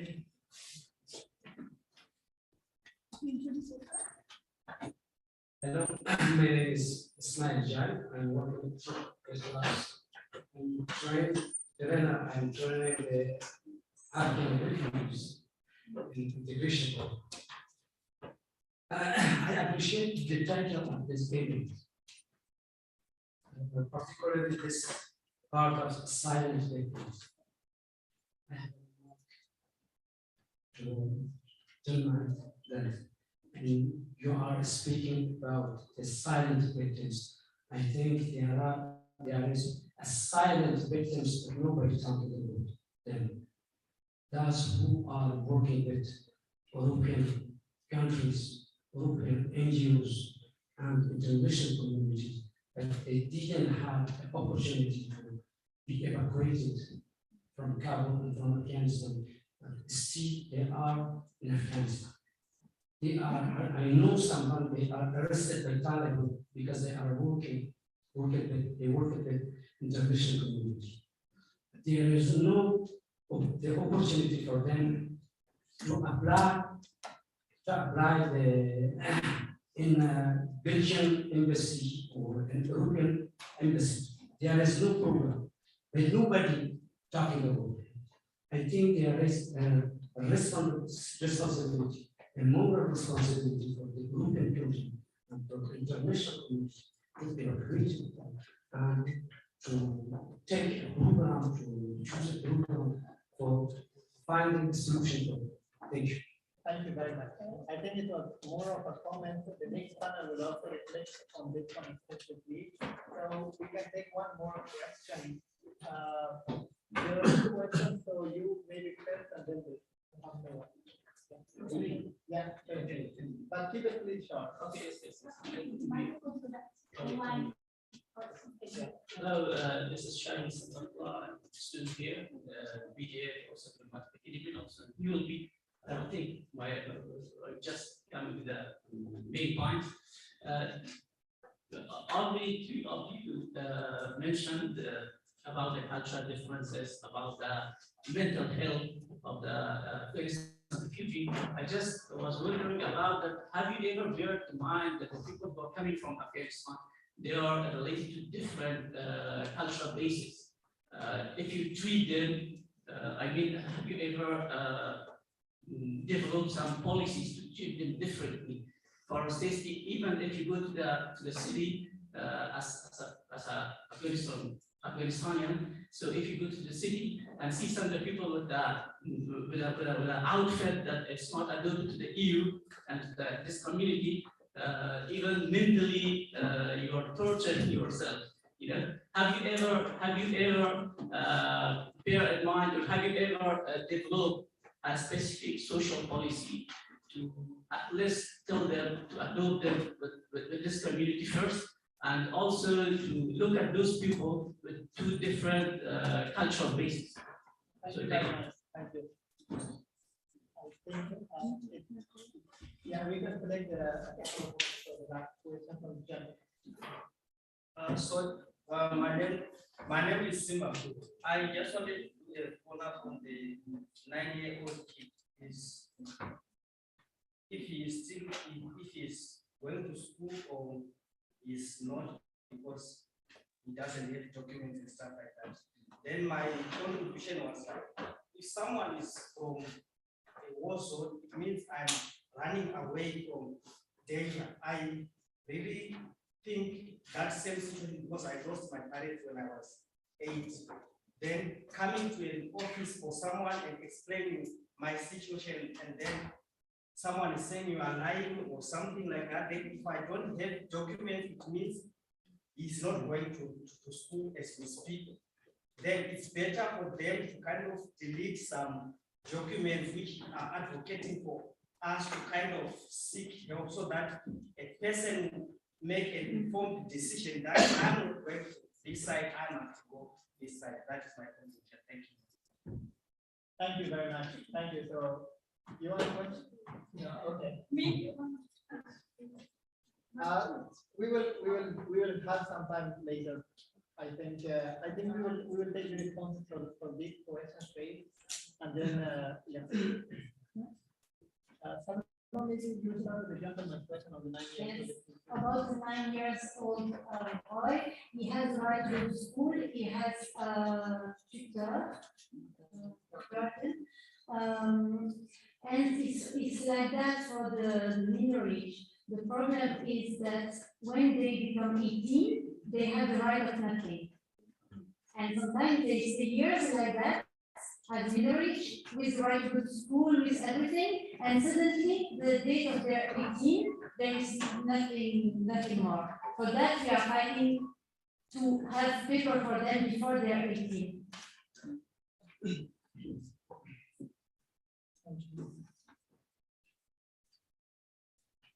Yeah, maybe the question about the integration, I'm not sure I understood it correctly, but I think from our, let's say, research on various integration programs, but sometimes integration programs actually more, how to say, resembling assimilation programs or migration management tools. For instance, when integration contracts or going through some language courses or even cultural courses is made mandatory, but it actually can negatively affect the rights of residents and people, for instance, who do some residents' rights and so on. So we therefore in our research, we also put this issue of agency and non-stereotypization of people, because at the moment we are conducting the research, especially on minor integration from a lens of gender and how this can become a really double-edged sword. For instance, either on the one hand, bringing minor women as mothers and with a very traditional background and so on, which might be the case, and we might want to join certain courses or activities. On the other hand, imposing this European way of life, and like that, for instance, stay-at-home mother is only privilege of white European women, and never, a legitimate choice of migrant mother or woman, for instance. So there are issues there that can be addressed. Thank you very much. I believe there are other questions, but we have dinner, and then during the dinner, you have our panelists at your service to ask questions more. Thank you very much, and thank you for being here. I think my colleague should probably say a couple of words about the kids that we have from Kabul, and she will give us a slide of this. Mr. Chegufa, may I make a little announcement? Could you please make sure that your mobile phones are on silent mode? Thank you. Thank you very much. Thank you for the panel.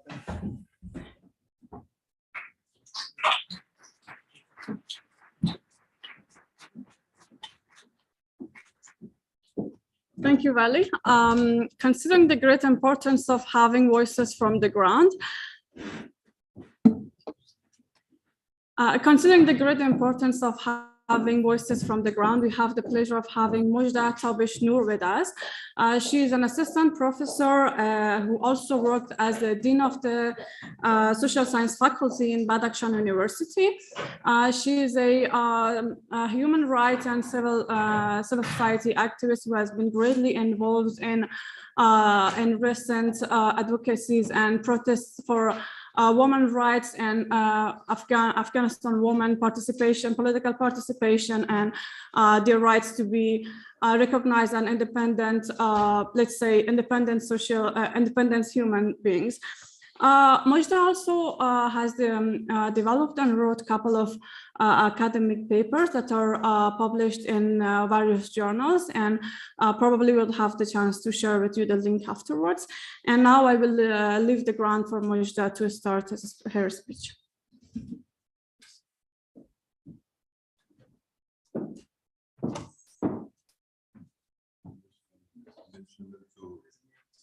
Just mention it to open the mic.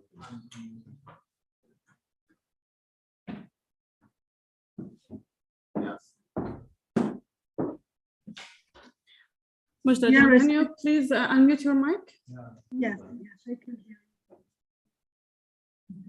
Dear respected members of the European Parliament, professors, Mojda, can you please wait? We still can't hear you.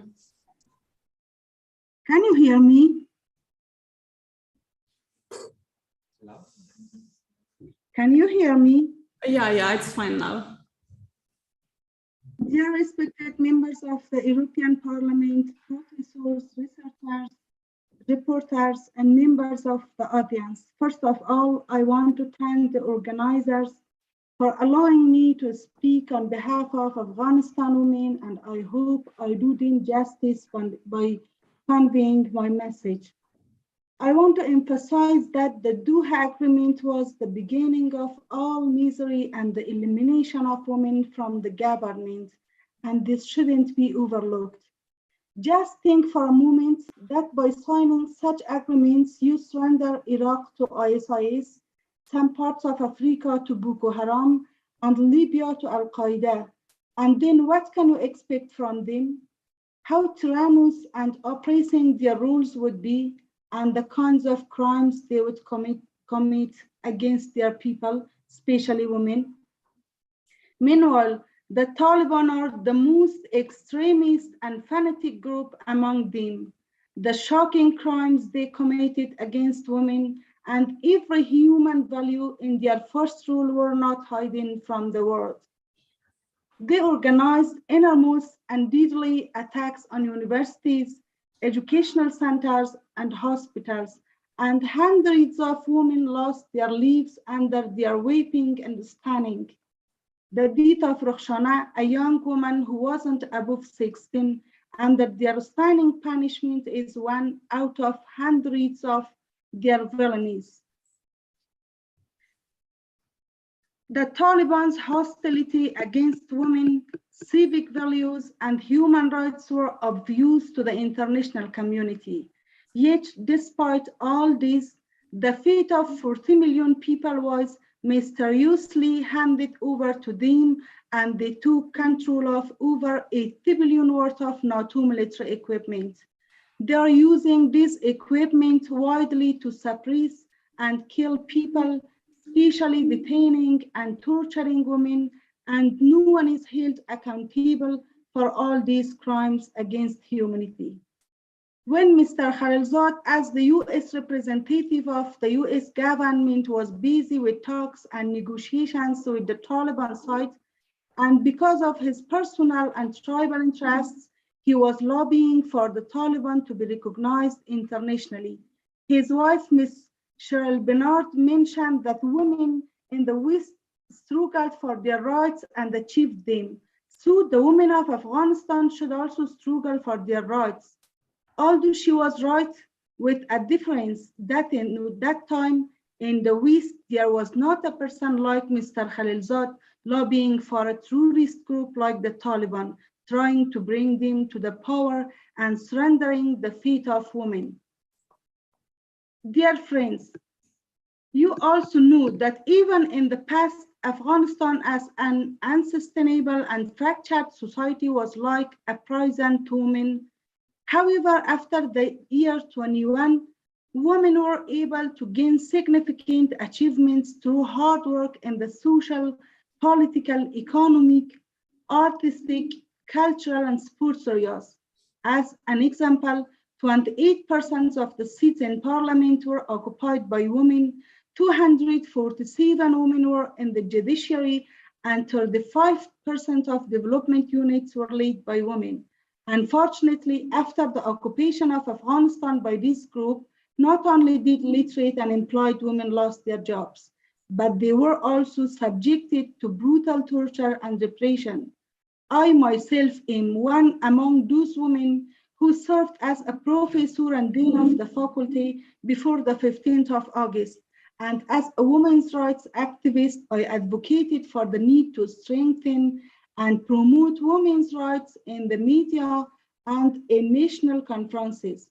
I petitioned for women's rights to be restored and held motivational and awareness seminars for women.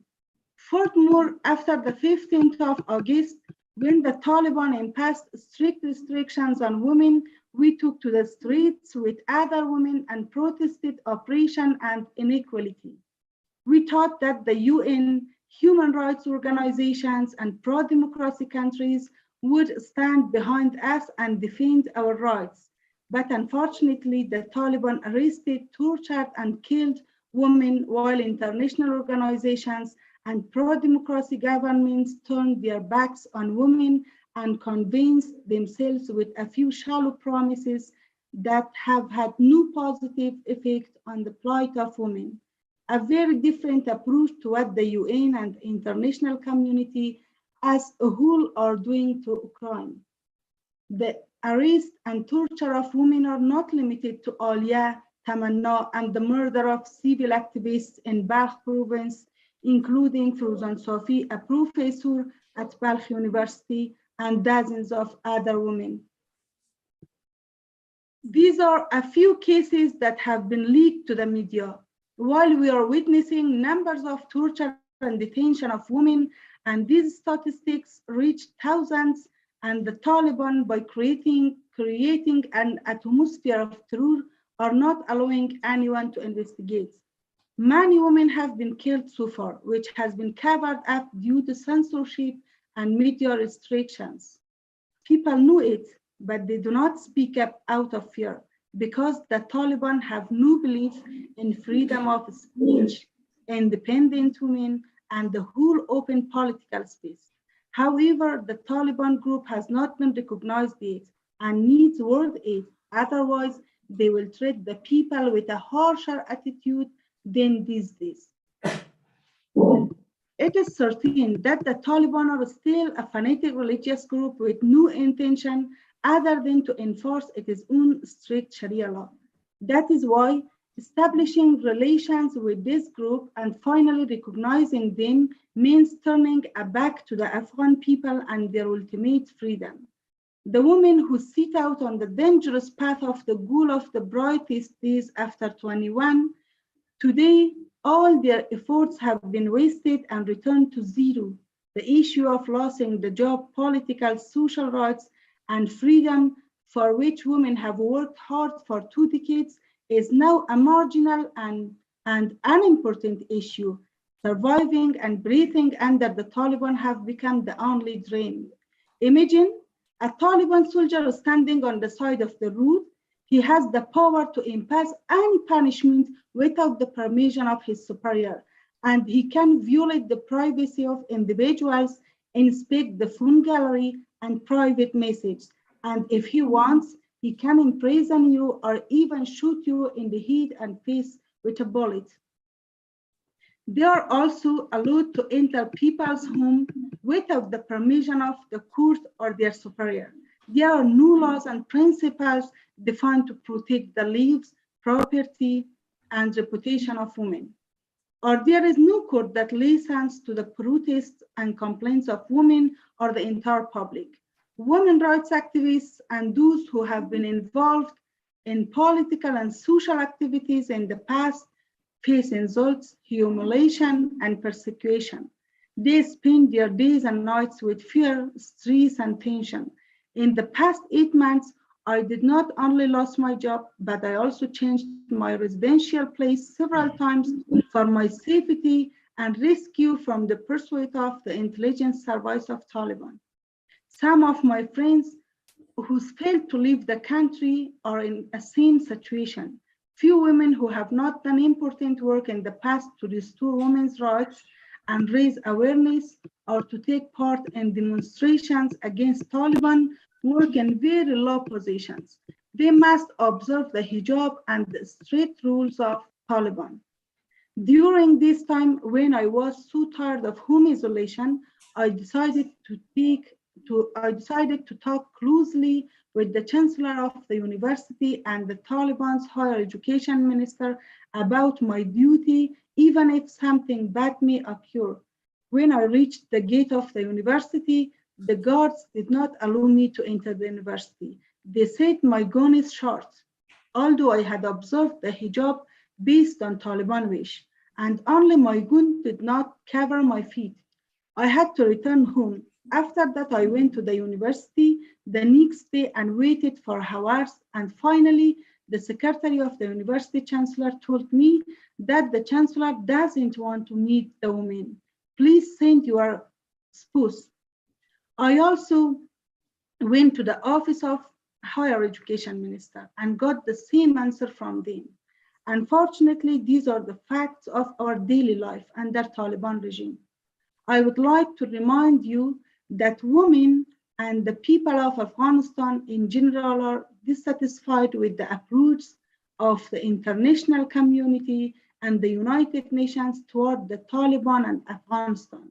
They believe the aid is provided under the name of supporting the Afghan people to strengthen the Taliban. In conclusion, I would like to mention that if the United Nations, pro-democracy countries, and human rights organizations want to do something for the Afghan people and democratic values, they have to implement broader programs than projects and cross-cutting words. We also call on institutions like the United Nations and the European Union to look into the situation of the people, the killings, and the innocent prisoners in the Taliban prisons, and assign a committee and task force to document about what has happened to the Afghan people over the past 8 months. Please also be very careful in the process of providing aid assistance to the people of Afghanistan so that humanitarian aid does not pave the ground for strengthening the Taliban's war machine. Meanwhile, the inclusive governments, the broad-based governments, terms that the press and media are talking about will not solve the problem of Afghanistan and the problem of women, because these governments again fall into the hands of the representatives of the tribes who have nothing to do but only invest for their own. The world and international community must strive and put efforts for a decentralized, more importantly, truly democratic political system in Afghanistan, which is the expectation of our generation. Thank you so much.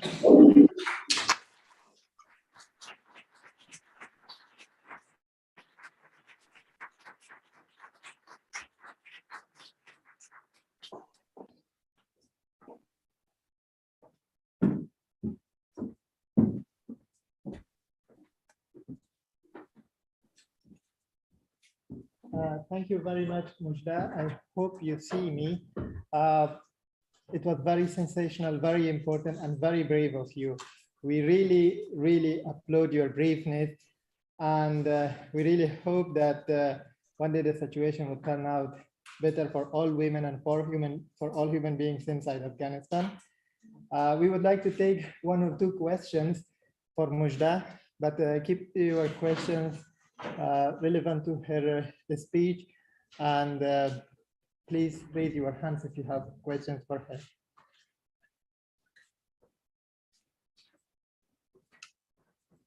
Yes, please. Yep, Sanat. Yeah.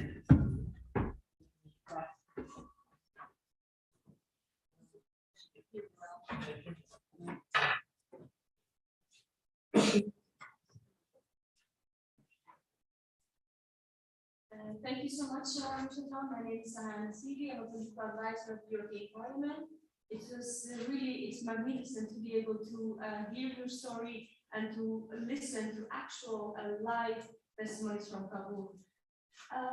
One thing you mentioned that a further next step for Afghanistan could be eventually an inclusive government. What do you advise us how we should be at the European level approach Taliban with this demand? Because it has been the EU's demand, but from your perspective, what would you tell us that we need to tell them, and how should this discussion go? Thank you.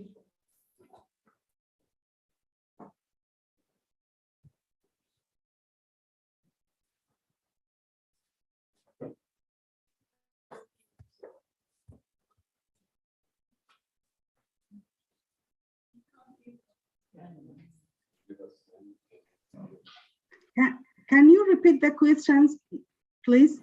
Can you repeat? میشه سوالشون رو ترجمه کنم. گفتن که شما درباره مشکلات داخل افغانستان گفتین و خواستهای شما از جامعه جهانی مشخص بود. گفتن ما در پارلمان اروپا کار میکنیم و تعداد دوستای دیگه هم هستن که در مؤسسات اروپایی و اینا کار میکنن. خواست شما یعنی شما گفتین که یک دولت در افغانستان باید ایجاد شود که تمام حقوق و تمام موازین بین المللی را به نظر بگیره. یعنی به نظر شما چی نوع یک حکومت، یعنی چی نوع یک دولت در آینده میتونه که در افغانستان حاکم شود که حقوق همگی تامین شود و ما من حیث اروپایی اینجا چطور میتونیم که خواست شما را پیش کنیم، یعنی به سیاستمدارا به کارمندای اتحادیه اروپا ما چی رقم همین خواست شما را پیشکش کنیم؟ Thank you. Afghanistan has experienced a decentralized and a tribal governance through the past 300 centuries. Now, all the Afghan people are dissatisfied from these centralized countries that the Taliban are the same government that we have experienced in the past decades and centuries. Because of this, all the people of Afghanistan want a decentralized government that all the people show themselves and see themselves in the government. That is like a national united government that all the people of Afghanistan, the youths, the elites, and all the literate people of the government should be in that governance. Unfortunately, we are always evidence that the UN organizations and also the US support the determined people and also determined governments. Not all the people of Afghanistan that they are elite and they want to bring a decentralized and democratic country. Now all the people of Afghanistan from the experiences of the past 2 decades know and the value of democratic government and want a real democratic government that be decentralized and all the ethics of all the ethnicities, all the people see themselves in that government, and also that must be the government of the youth and the elite people, not the leader of the tribes, not that people that always we experienced their government in Afghanistan in the past decades and centuries. Thank you very much. We have one more question for Mujda, and then we'll continue with the next panel. Question? Yes, please. I will come to you.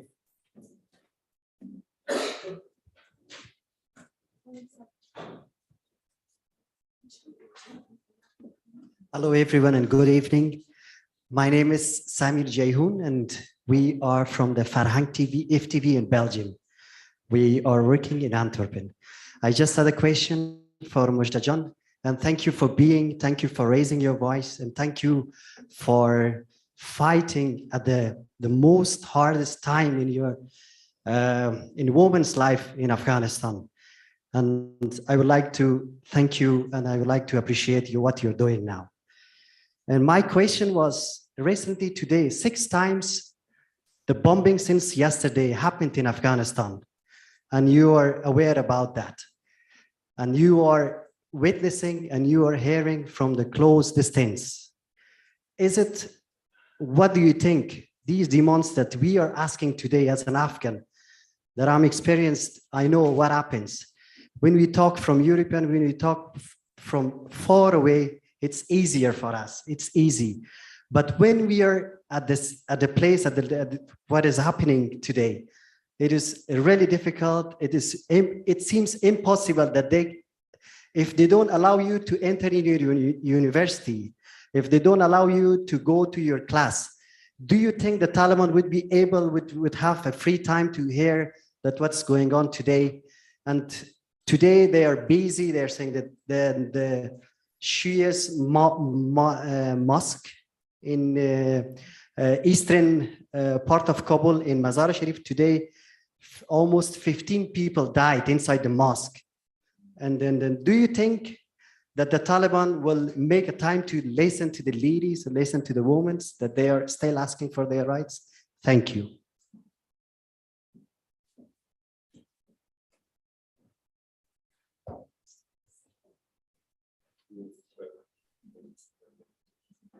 As all your witness, that Taliban are an ethnic government. They pursue the aims and goals of the past governments that continue the genocide, that is against Hazara people, that is against Tajik people, and that is other ethnicities in Afghanistan, unfortunately. All we are witness that the Taliban don't take the responsibility of all these attacks in Afghanistan and in different provinces. We knew and we are sure that Taliban that don't allow us, don't hear us, don't listen us, and never allow us to go outside, go our jobs, and even walk outside without a mahram, without hijab, or without burqa. I didn't mean that we ask our rights from Taliban. Never. We never ask our rights from the Taliban. Always, if we protest, if we demonstrate, we ask our rights from UN organizations and pro-democracy countries, not the Taliban. We knew, and always we ask the UN organizations that please don't recognize the Taliban. Please make your efforts and support us, support the people of Afghanistan to eliminate the Taliban and the Taliban government. And until then, we can, as we elite, the young people, can bring a democratic country, as you support an European Union and UN organizations support that government. I want to repeat this, that we never ask our rights from the Taliban. They are not as human beings. They don't know any even a human trait, and also they never listen our voice, the people of Afghanistan voice, the ethnicity voice, and also the word voice. Because of that, we ask from the UN organizations, from the pro-democracy countries, and from the European Union, not the Taliban. We never ask our rights from the Taliban. Thank you very much.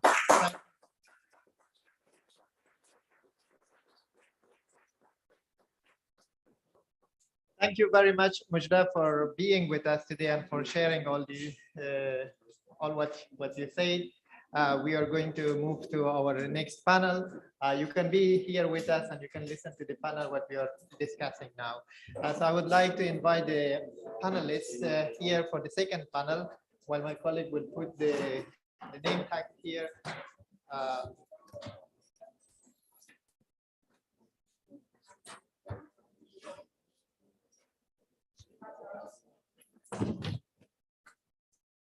I would like to invite Terry Shell, who would be moderating this session.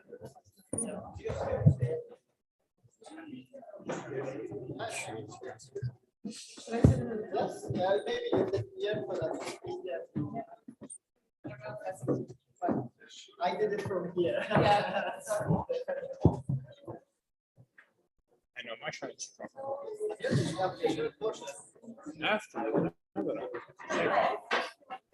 Morgan. Morgan. Okay, I mean.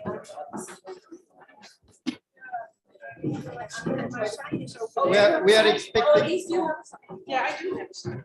I have a sign over there, but shall I go to sit next to you?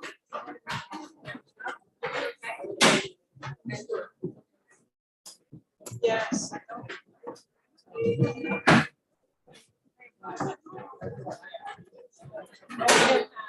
Keep it short. Yeah, simple. Yeah. This was.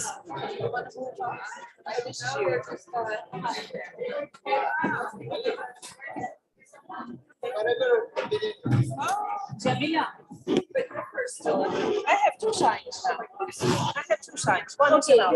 Yes, it's. And then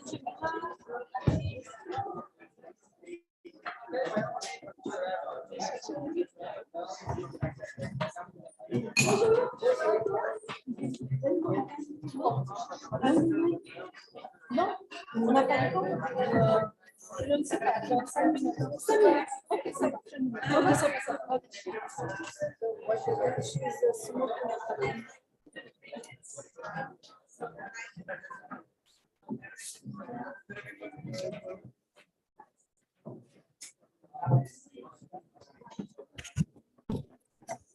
Here, because for the moment.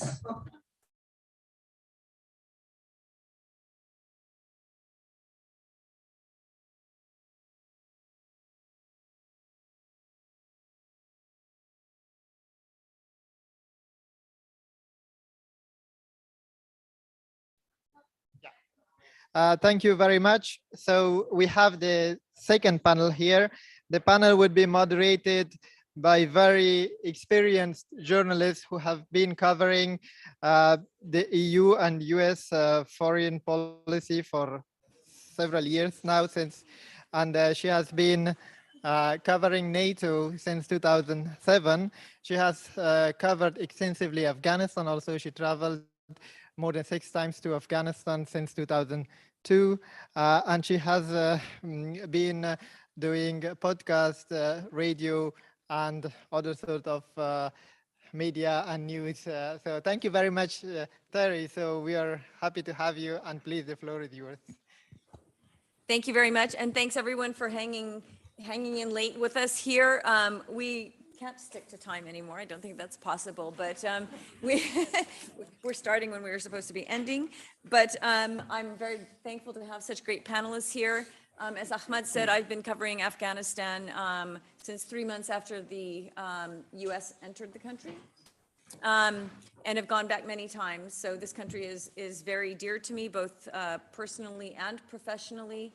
And I'm very flattered to be asked to moderate this debate. I did want to take issue a little bit with the title because for many of us, it is not forgotten. And as Leiluma knows, we do still bring it up, covering the EU and NATO, but it does not seem like people are listening. So we can ask a lot of questions. We don't seem to be getting a lot of answers. But I will introduce my panel briefly. I believe Jamila will be coming. Here to my right, we have Stella Runner-Grubacic from the EEAS. We're very lucky to have you. She is the ambassador for Gender and Diversity at the EEAS for almost a year now. And she will be discussing the Afghan Women Leaders Forum, which is a new initiative by EEAS. So we do have some good news here. To her right, Leiluma Sadid, my very good friend, and the only Afghan journalist accredited to NATO and the European Union, which is just remarkable, not in a good way, that we don't have more Afghan journalists working, covering the institutions, asking questions, demanding responses. This is incredible, but Leiluma is very famous in the press corps here in Brussels. We all know her and love her. Yes, she's, and to my left here, Ofran Barakshani. He is chairman of the Gilgamesh Foundation, which brings together a group of young women and men and friends of Afghanistan who are passionate about cultivating shared cultural values and working for peace. And he will be discussing the current and future political situation in Afghanistan. But we are going to start with Stella. I'm very interested to hear about new initiatives. Happy there are some, because very much now, and now I also cover Ukraine 24 hours a day as covering NATO and whatever the headlines are. So I'm so happy to hear that there are new initiatives, that inside the institutions, there are people like you working on them. So please, thank you for being here, and please tell us, give us some good news. Give us some energy here on this issue. Thank you, Terry, if I may. First of all, I think I should really start by saying, because already there was a little bit of discussion, like who is responsible of what.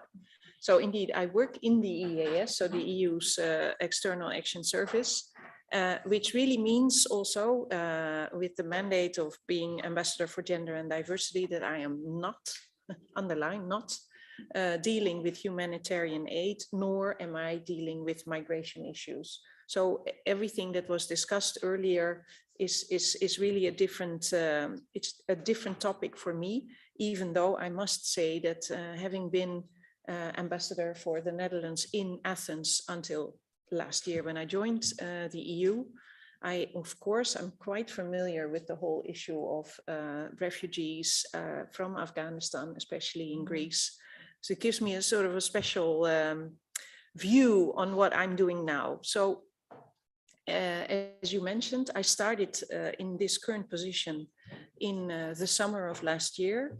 And of course, indeed, as you also mentioned, that was like 6 weeks before Kabul fell to the Taliban. And it became clear to me almost immediately that this would be something that I really should deal with. Of course, I should start by saying also that, I mean, I think you all know there was a statement issued by the EU, by the Council, Council conclusions more particularly, which outlined the 5 benchmarks for EU engagements. Just very briefly, free access for humanitarian aid, allowing the departure of foreign nationals and Afghans at risk in line with the United Nations Security Council resolution, respect for human rights, particularly women and girls' rights, as well as minorities.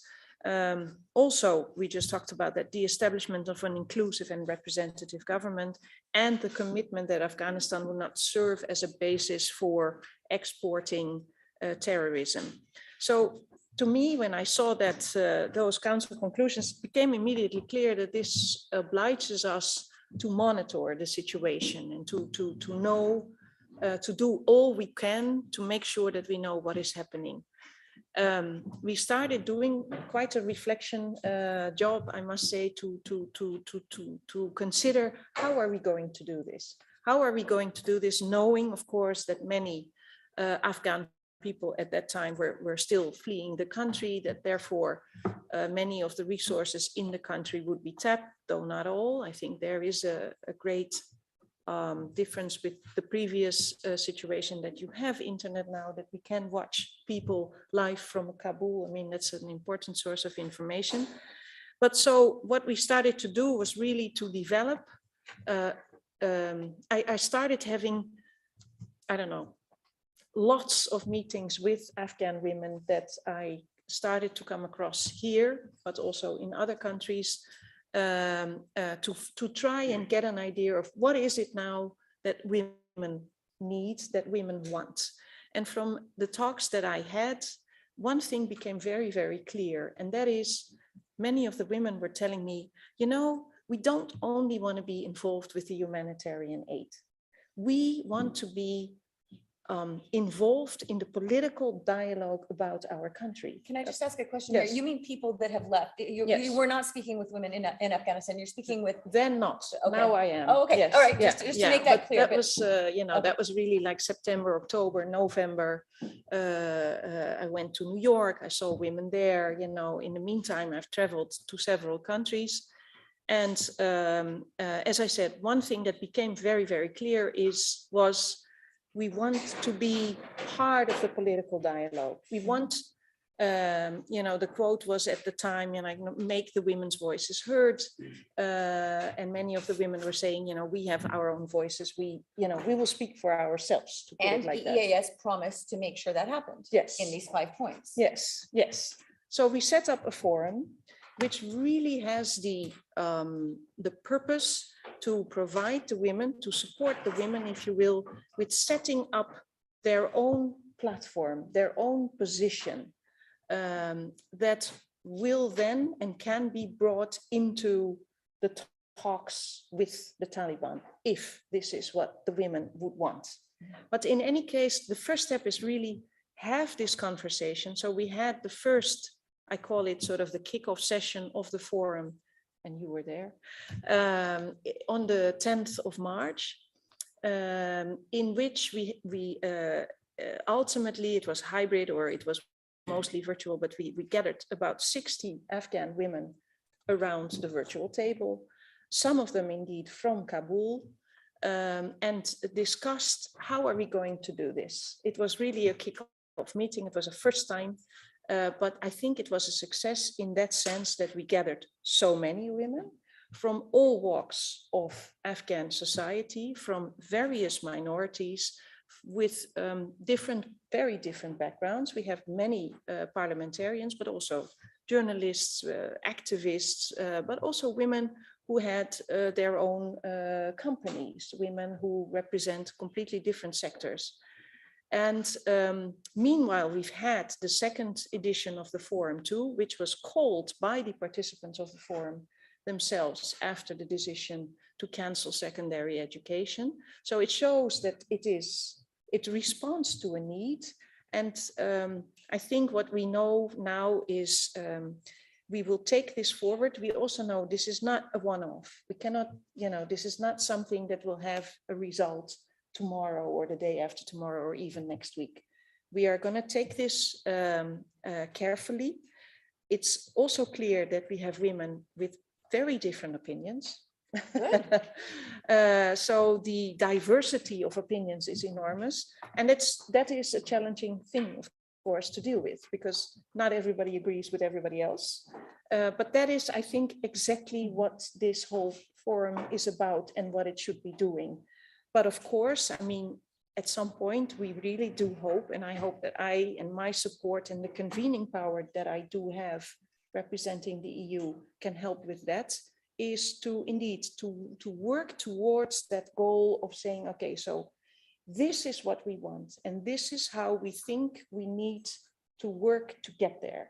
That is really indeed, in a way, a very daunting and challenging agenda, but also really something that we've started doing and we can continue to build on.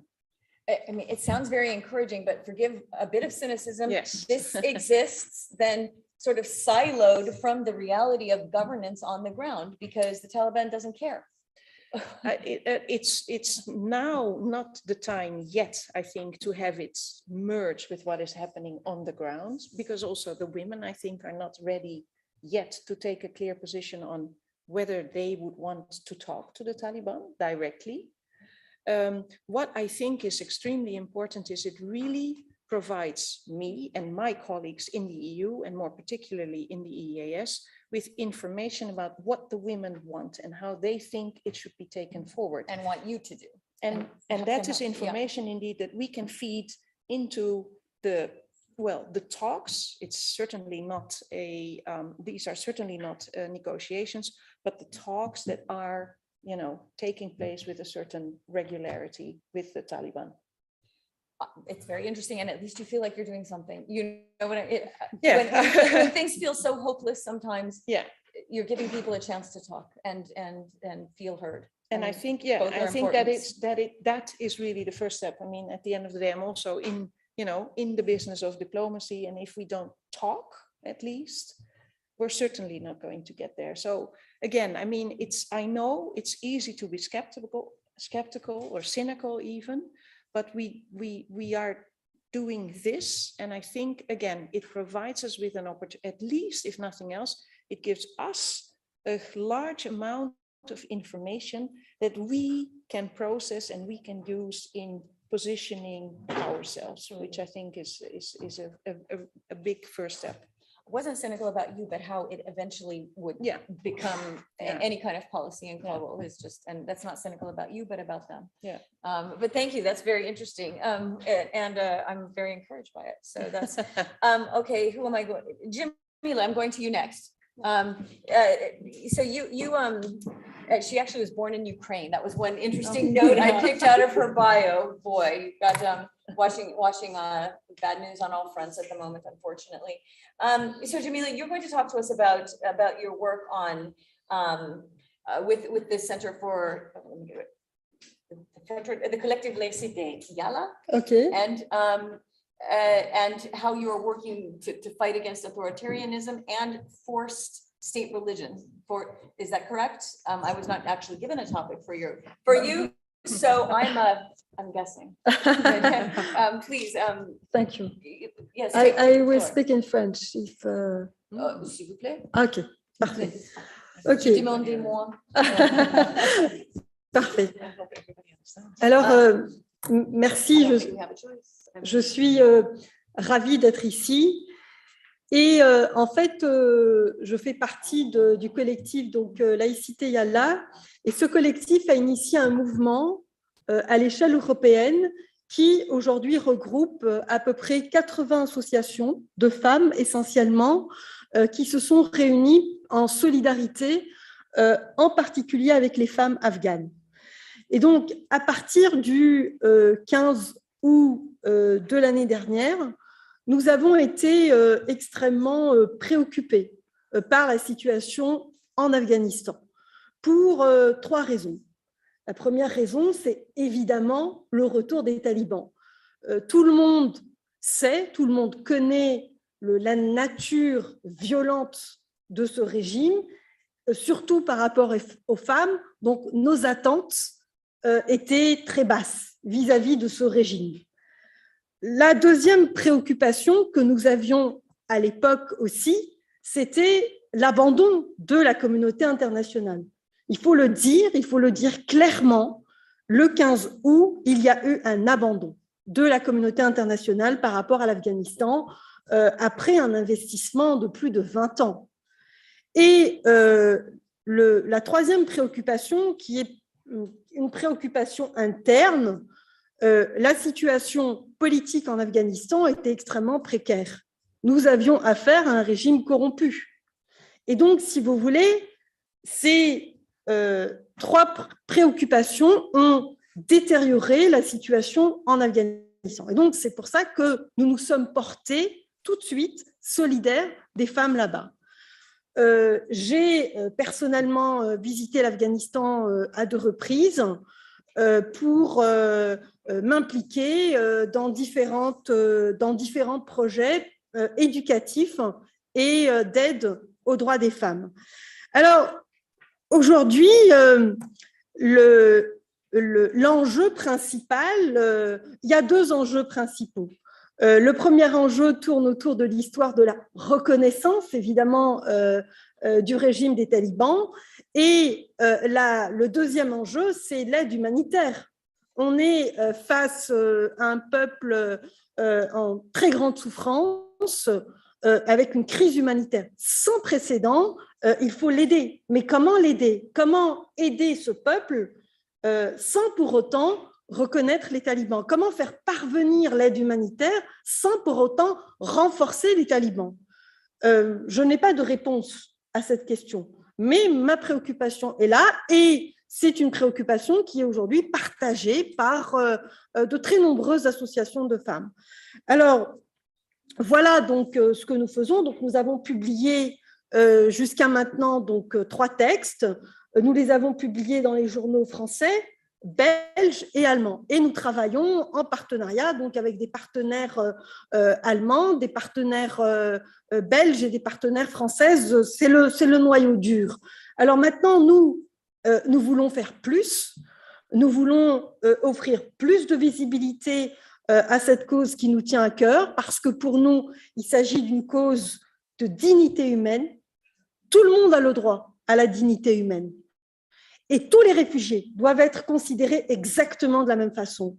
malheureusement, nous voyons dans le contexte actuel qu'il y a des réfugiés VIP et qu'il y a des réfugiés tout court.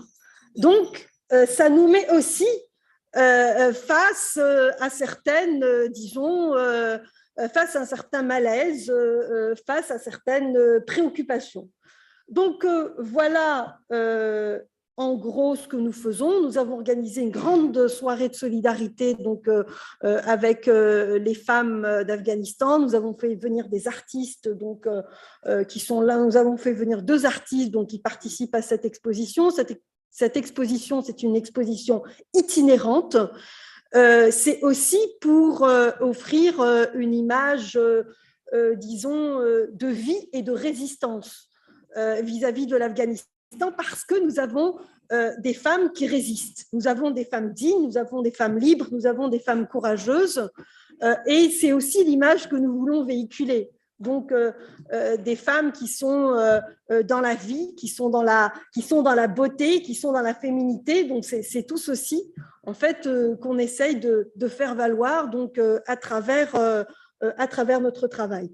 Donc, voilà en gros ce que nous faisons. Donc, nous sommes extrêmement mobilisés. Je m'en vais à Marseille la semaine prochaine pour participer aussi à un forum sur la solidarité donc, avec les femmes afghanes et le peuple afghan. Et nous voulons voilà, créer donc, une dynamique associative à l'échelle européenne.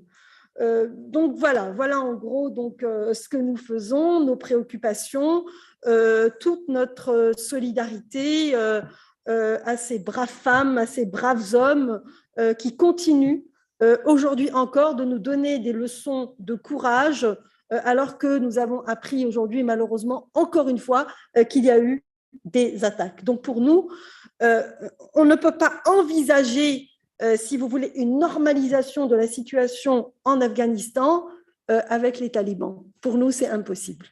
Voilà, je vous remercie. Merci.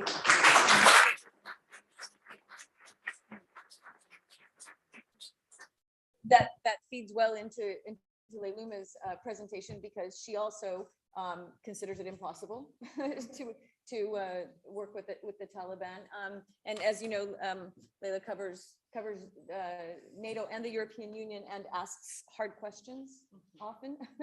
And so, Leiluma, I think you're going to talk about also what you see, how you see the prospects of international aid, because I think that, I mean, that's broadly the subject of our panel, and it is very difficult to me to see how you can get humanitarian aid onto the ground, and I know it's something that governments and the European Union have been grappling with. How do you help the people without helping the Taliban? And I mean, I don't know if there's any way to keep that clean, to keep that distinct, but I'm interested to hear what you found out. Yeah, it is very difficult to talk about that. First of all, let me say and express my deepest condolences about the attacks that happened in Afghanistan in this few weeks or few days, especially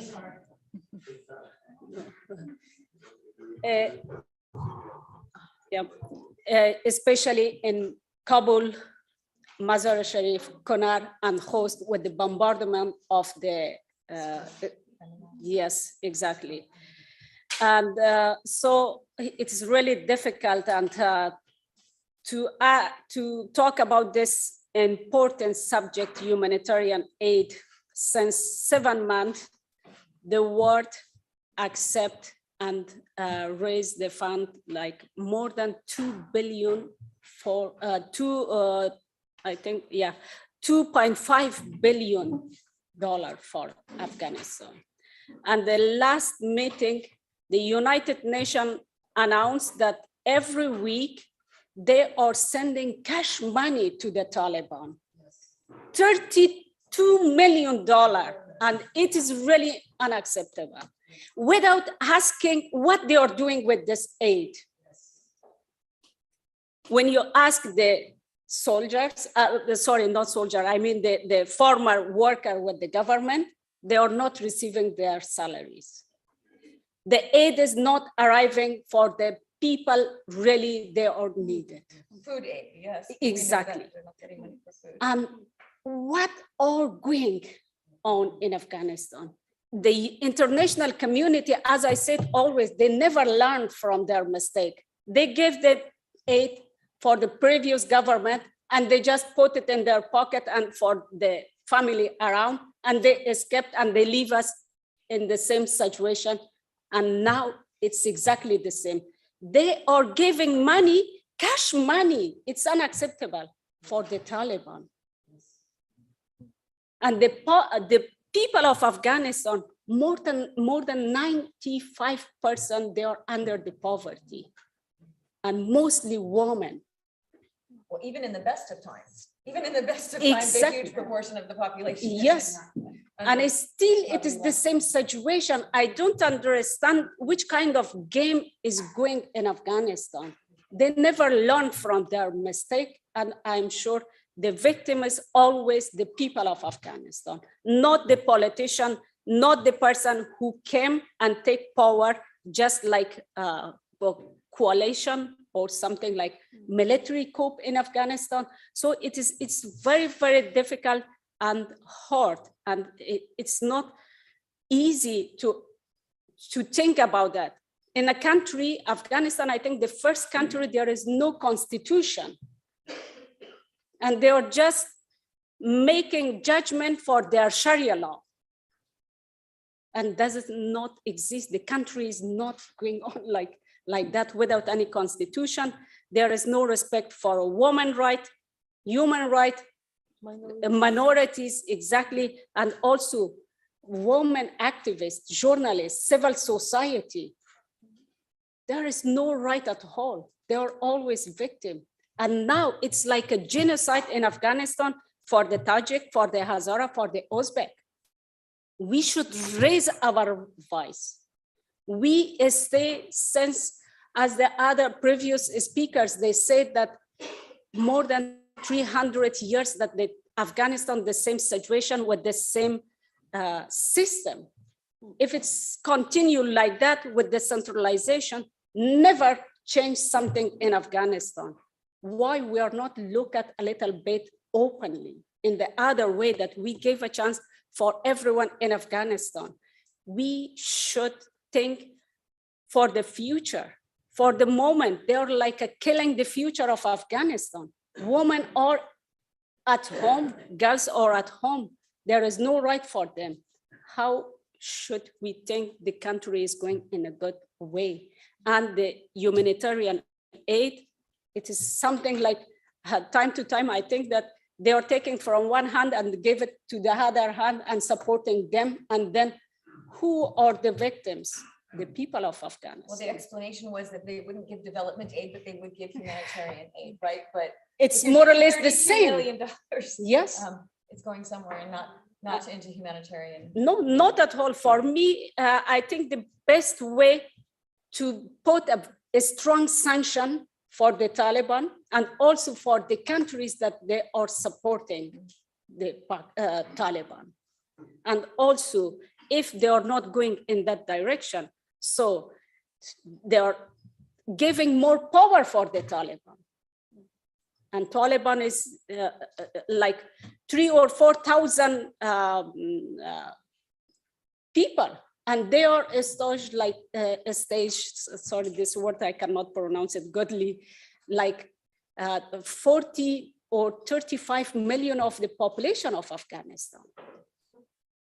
Taliban are not the majority. And if we are going, I think it's always a big mistake that they are doing that. And also in this case, if we are not giving a chance for a woman, for the minority, and also for the other ethnic group, then the country is never stay in a safe and peaceful. Till the moment that let me say this word because no one is talking about that. In Afghanistan, I know now it is very, very hard and difficult, but we must talk about it. Federalism, the best way to change the system. Second, we should make separate religions from the politics. It's mean like if we can one day like a laicity. And third one, very important, why not give more power for a woman? This time we should think about that, because we experience everyone in Afghanistan, but maybe this is the time that we gave a chance for a woman and give more power to them and see, I'm sure that they are doing in the best way, because the women are more like strong and they are capable to run the country. For me, it's really important. And so I'm sure and I hope one day we have this reality happen in Afghanistan.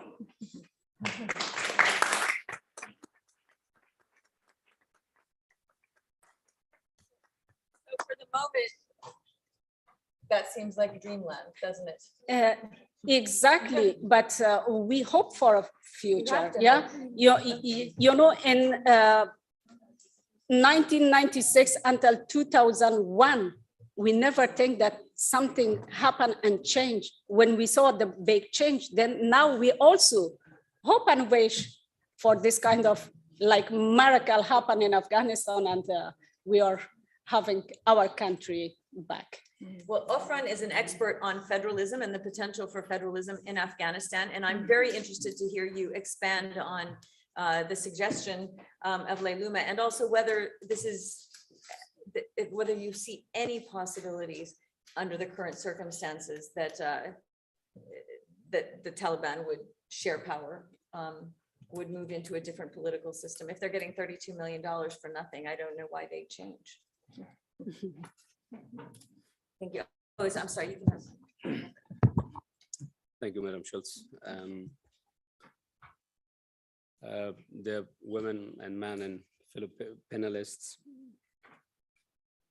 it doesn't happen a lot that in an Afghanistan-related panel, men are the minority, and this is good to see for a change. And louder. Is this on? Yeah. Now better? No? Yes? Okay, okay. You don't have to be timid here. Yes, no. I'm a little intimidated, yes. So, as a student of philosophy, I came to learn that language as the most important structure of our life matters, and so does literature. And that's why I want to start with a lingual correction when addressing Afghanistan and its people and its politics.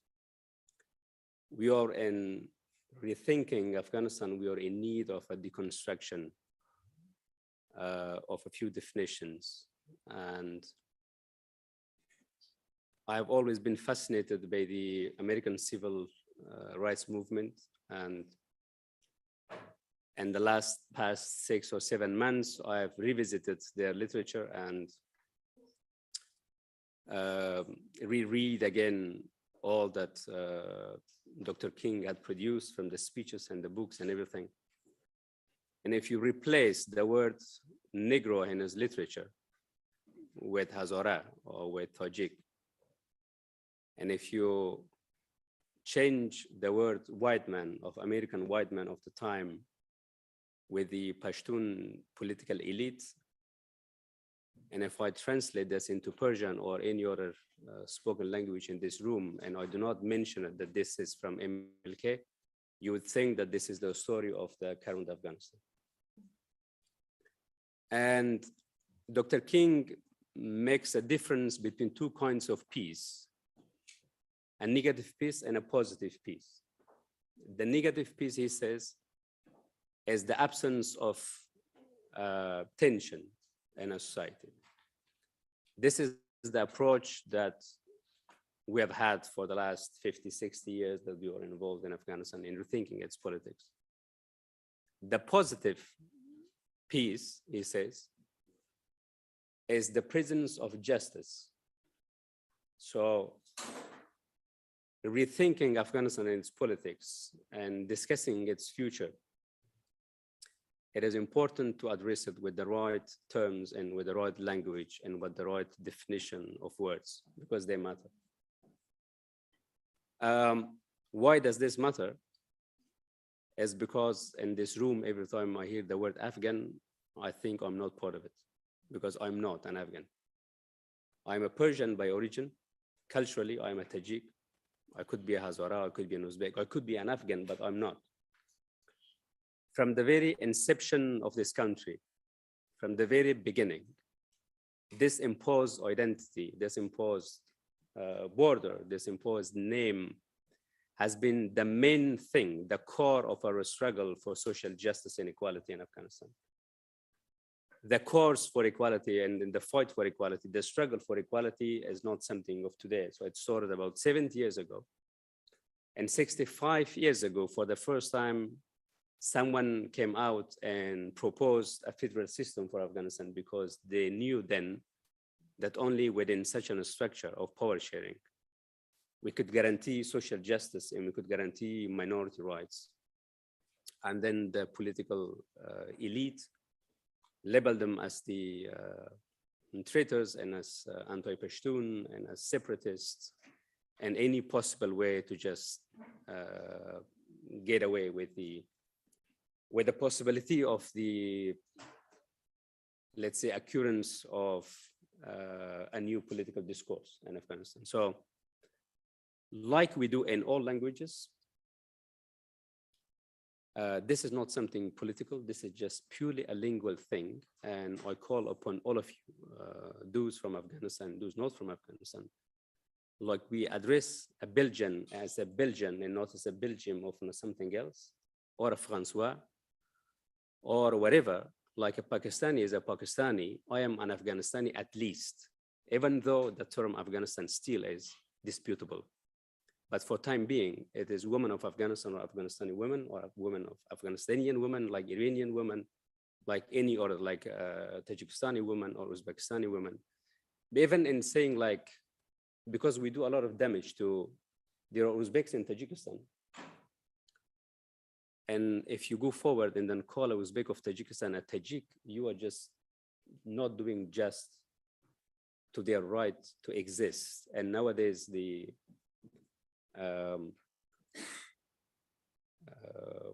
there's a French-English researcher who has come with the modern theories of citizenship. And we have entered, like, I don't even know how to define myself. I was 11 years old when I left Afghanistan, and I came to the Netherlands at the age of 13. So if time matters, I am an European, like anyone else. I'm a Dutch. I have a like civil identity. I'm Dutch, and there is no any difference between me and any Dutch that is born there for 5 generations. We have the same equal rights and stuff. So we are now in that phase of, hopefully in Afghanistan, we are not past that phase of the tribal thinking and imposed politics and narrow thinking, but in the rest of the world we are, and we don't have to invent the wheel again, as they say. When addressing Afghanistan, before I come to the main thing, then addressing Afghanistan and its people, there's a term, just follow the structures and the rules of grammar of your own language, and you will end well. 2 words about the Gilgamesh Foundation, then I'll come to your question. This Gilgamesh Foundation, as most of you hopefully know, and I think you do, Gilgamesh is the oldest surviving story in human history. The story goes back to the kings of Babylon and what is now Iraq. Probably the story is much bigger and much longer, and a few pieces of this story has survived. And from the Great Flood and Bible and many other stories that we have come to learn as the holy stories, they all have their inception, their origin in this little preserved story. There is a certain will in this story to survive. There is a certain thirst, there's a certain struggle to exist, and that part of the story has managed its way up to our times. And that reminds me of the endless struggle of our people in the region, from the Arabic dominance in the Mongols and the Turks and the Russians and the English and the stuff, but something is still beating, something that still holds certain values of truth and doesn't die and doesn't fade away and doesn't turn into total darkness. And this torch of life, for some reason and for some way, and the darkest of days, it still burns and it's still there. And there is this kind of shared will to life in Gilgamesh's story, and hence we chose Gilgamesh. And Gilgamesh initially was meant to focus only on literature for children and translate from all other languages that we speak for children of Afghanistan. But then this happened, and as Laila Moab correctly said, the future is only in the kids and in women. And so, and the Gilgamesh Foundation, beside the literature for children, we are doing everything to stimulate women entrepreneurship and their economic independence. My oldest sister is illiterate, and the circumstances she was born, she was away from the rest of the family for some time, and so she didn't go to school, and she is married to an illiterate man. Lucky for her, the very beautiful man, but she is a very good cook, and she started cooking for an NGO, and for like 10-12 people, and they found it so good, and so the next, and now she started cooking for around 90 people of 3 organizations. And she became like, in the summer, her husband worked and for 6 months, and that was it.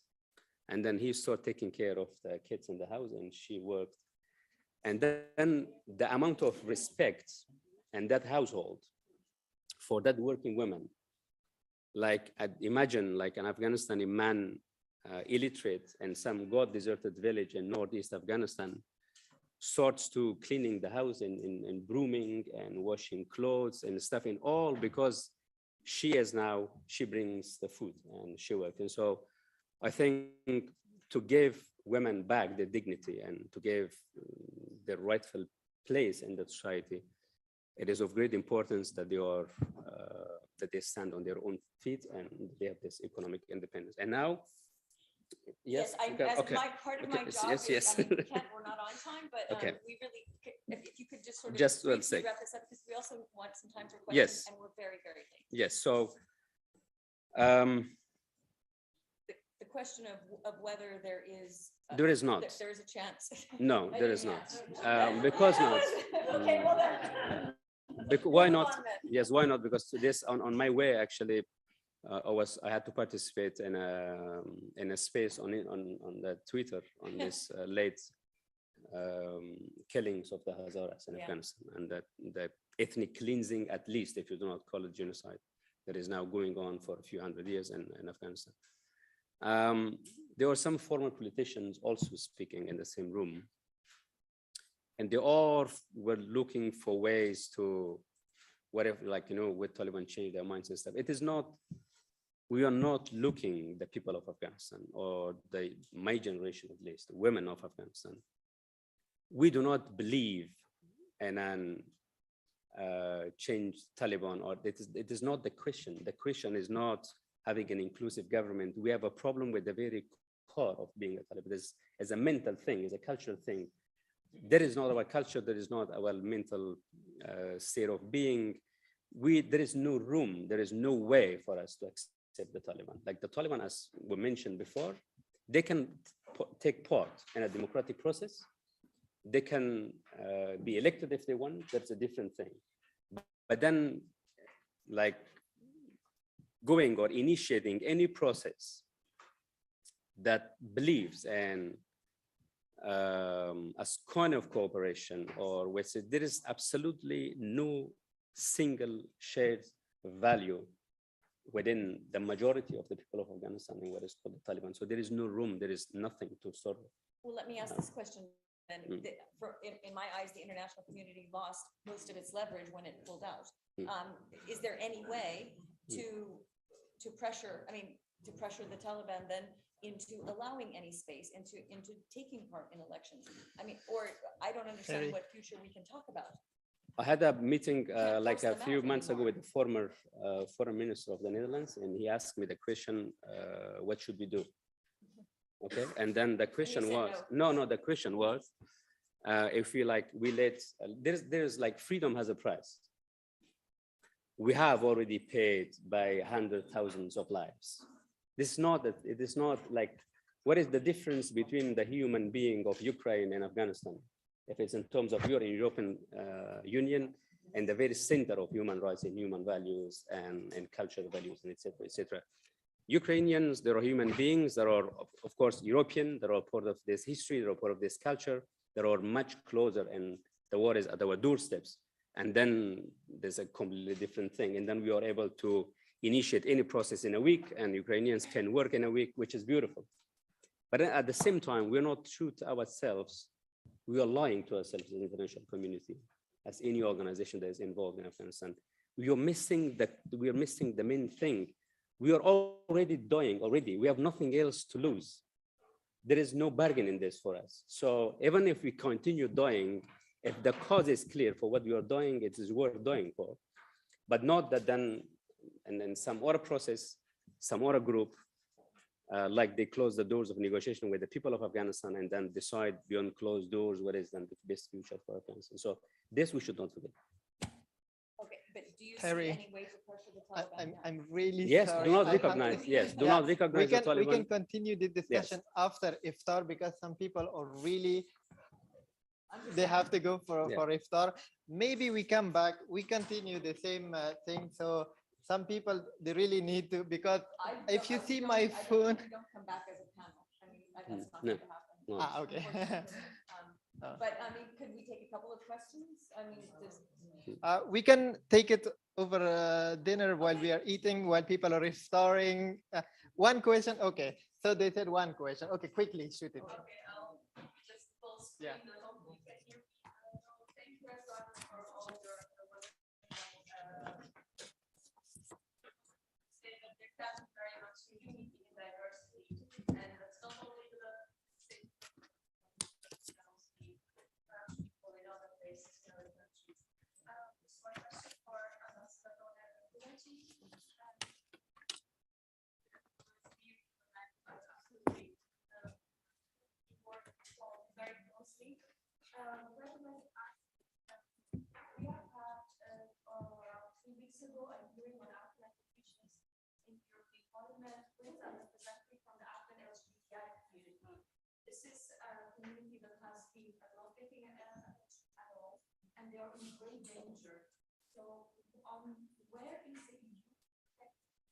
Because a lot of them have managed by their own means to get to a third country. They are either in Iran, Pakistan, in the northern neighbors of Afghanistan, or in Turkey, and are desperately waiting to be provided asylum, because we cannot say that those countries are now exactly a paradise for someone belonging to the LGBTI community.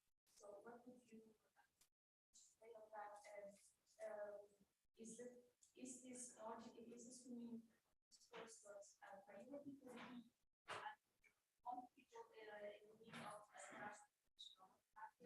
but this is a specific group that great danger also once they're outside of Afghanistan.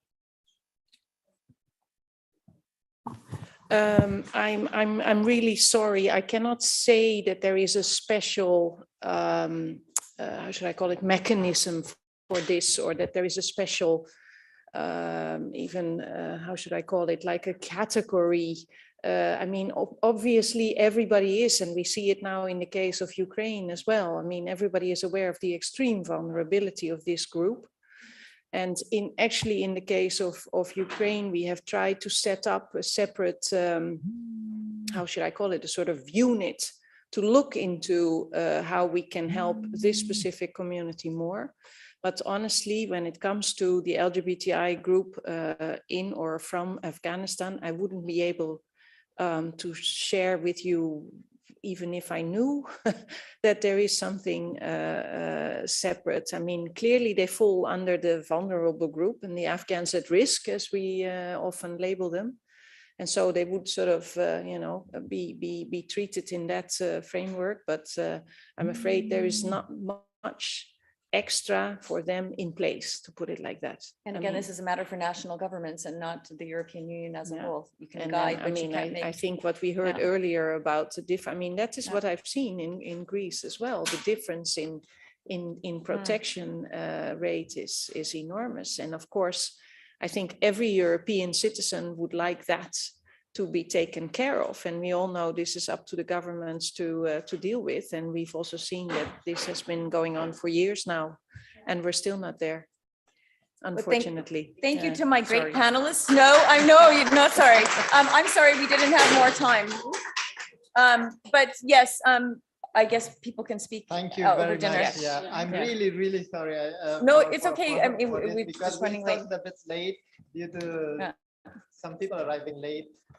So I have a guidance for you how to find your way for the food, but you have to promise me that you will take another 5 minutes afterward during the dinner, because we want to hand in some very brave ladies who fought and who worked for Afghan refugees here during the years. We want to hand them in a certificate for appreciation. So we would really appreciate if you would do us together with us, maybe while we are having lunch, because there is also a small space that while we are having dinner, sorry, I'm saying lunch, but it's dinner. So it's a late dinner. You go upstairs and then you go out of the building. You just make a small round and it's called Nelson Mandela. She will follow you. So just follow her. Follow my colleague Duha, and some of you may follow me.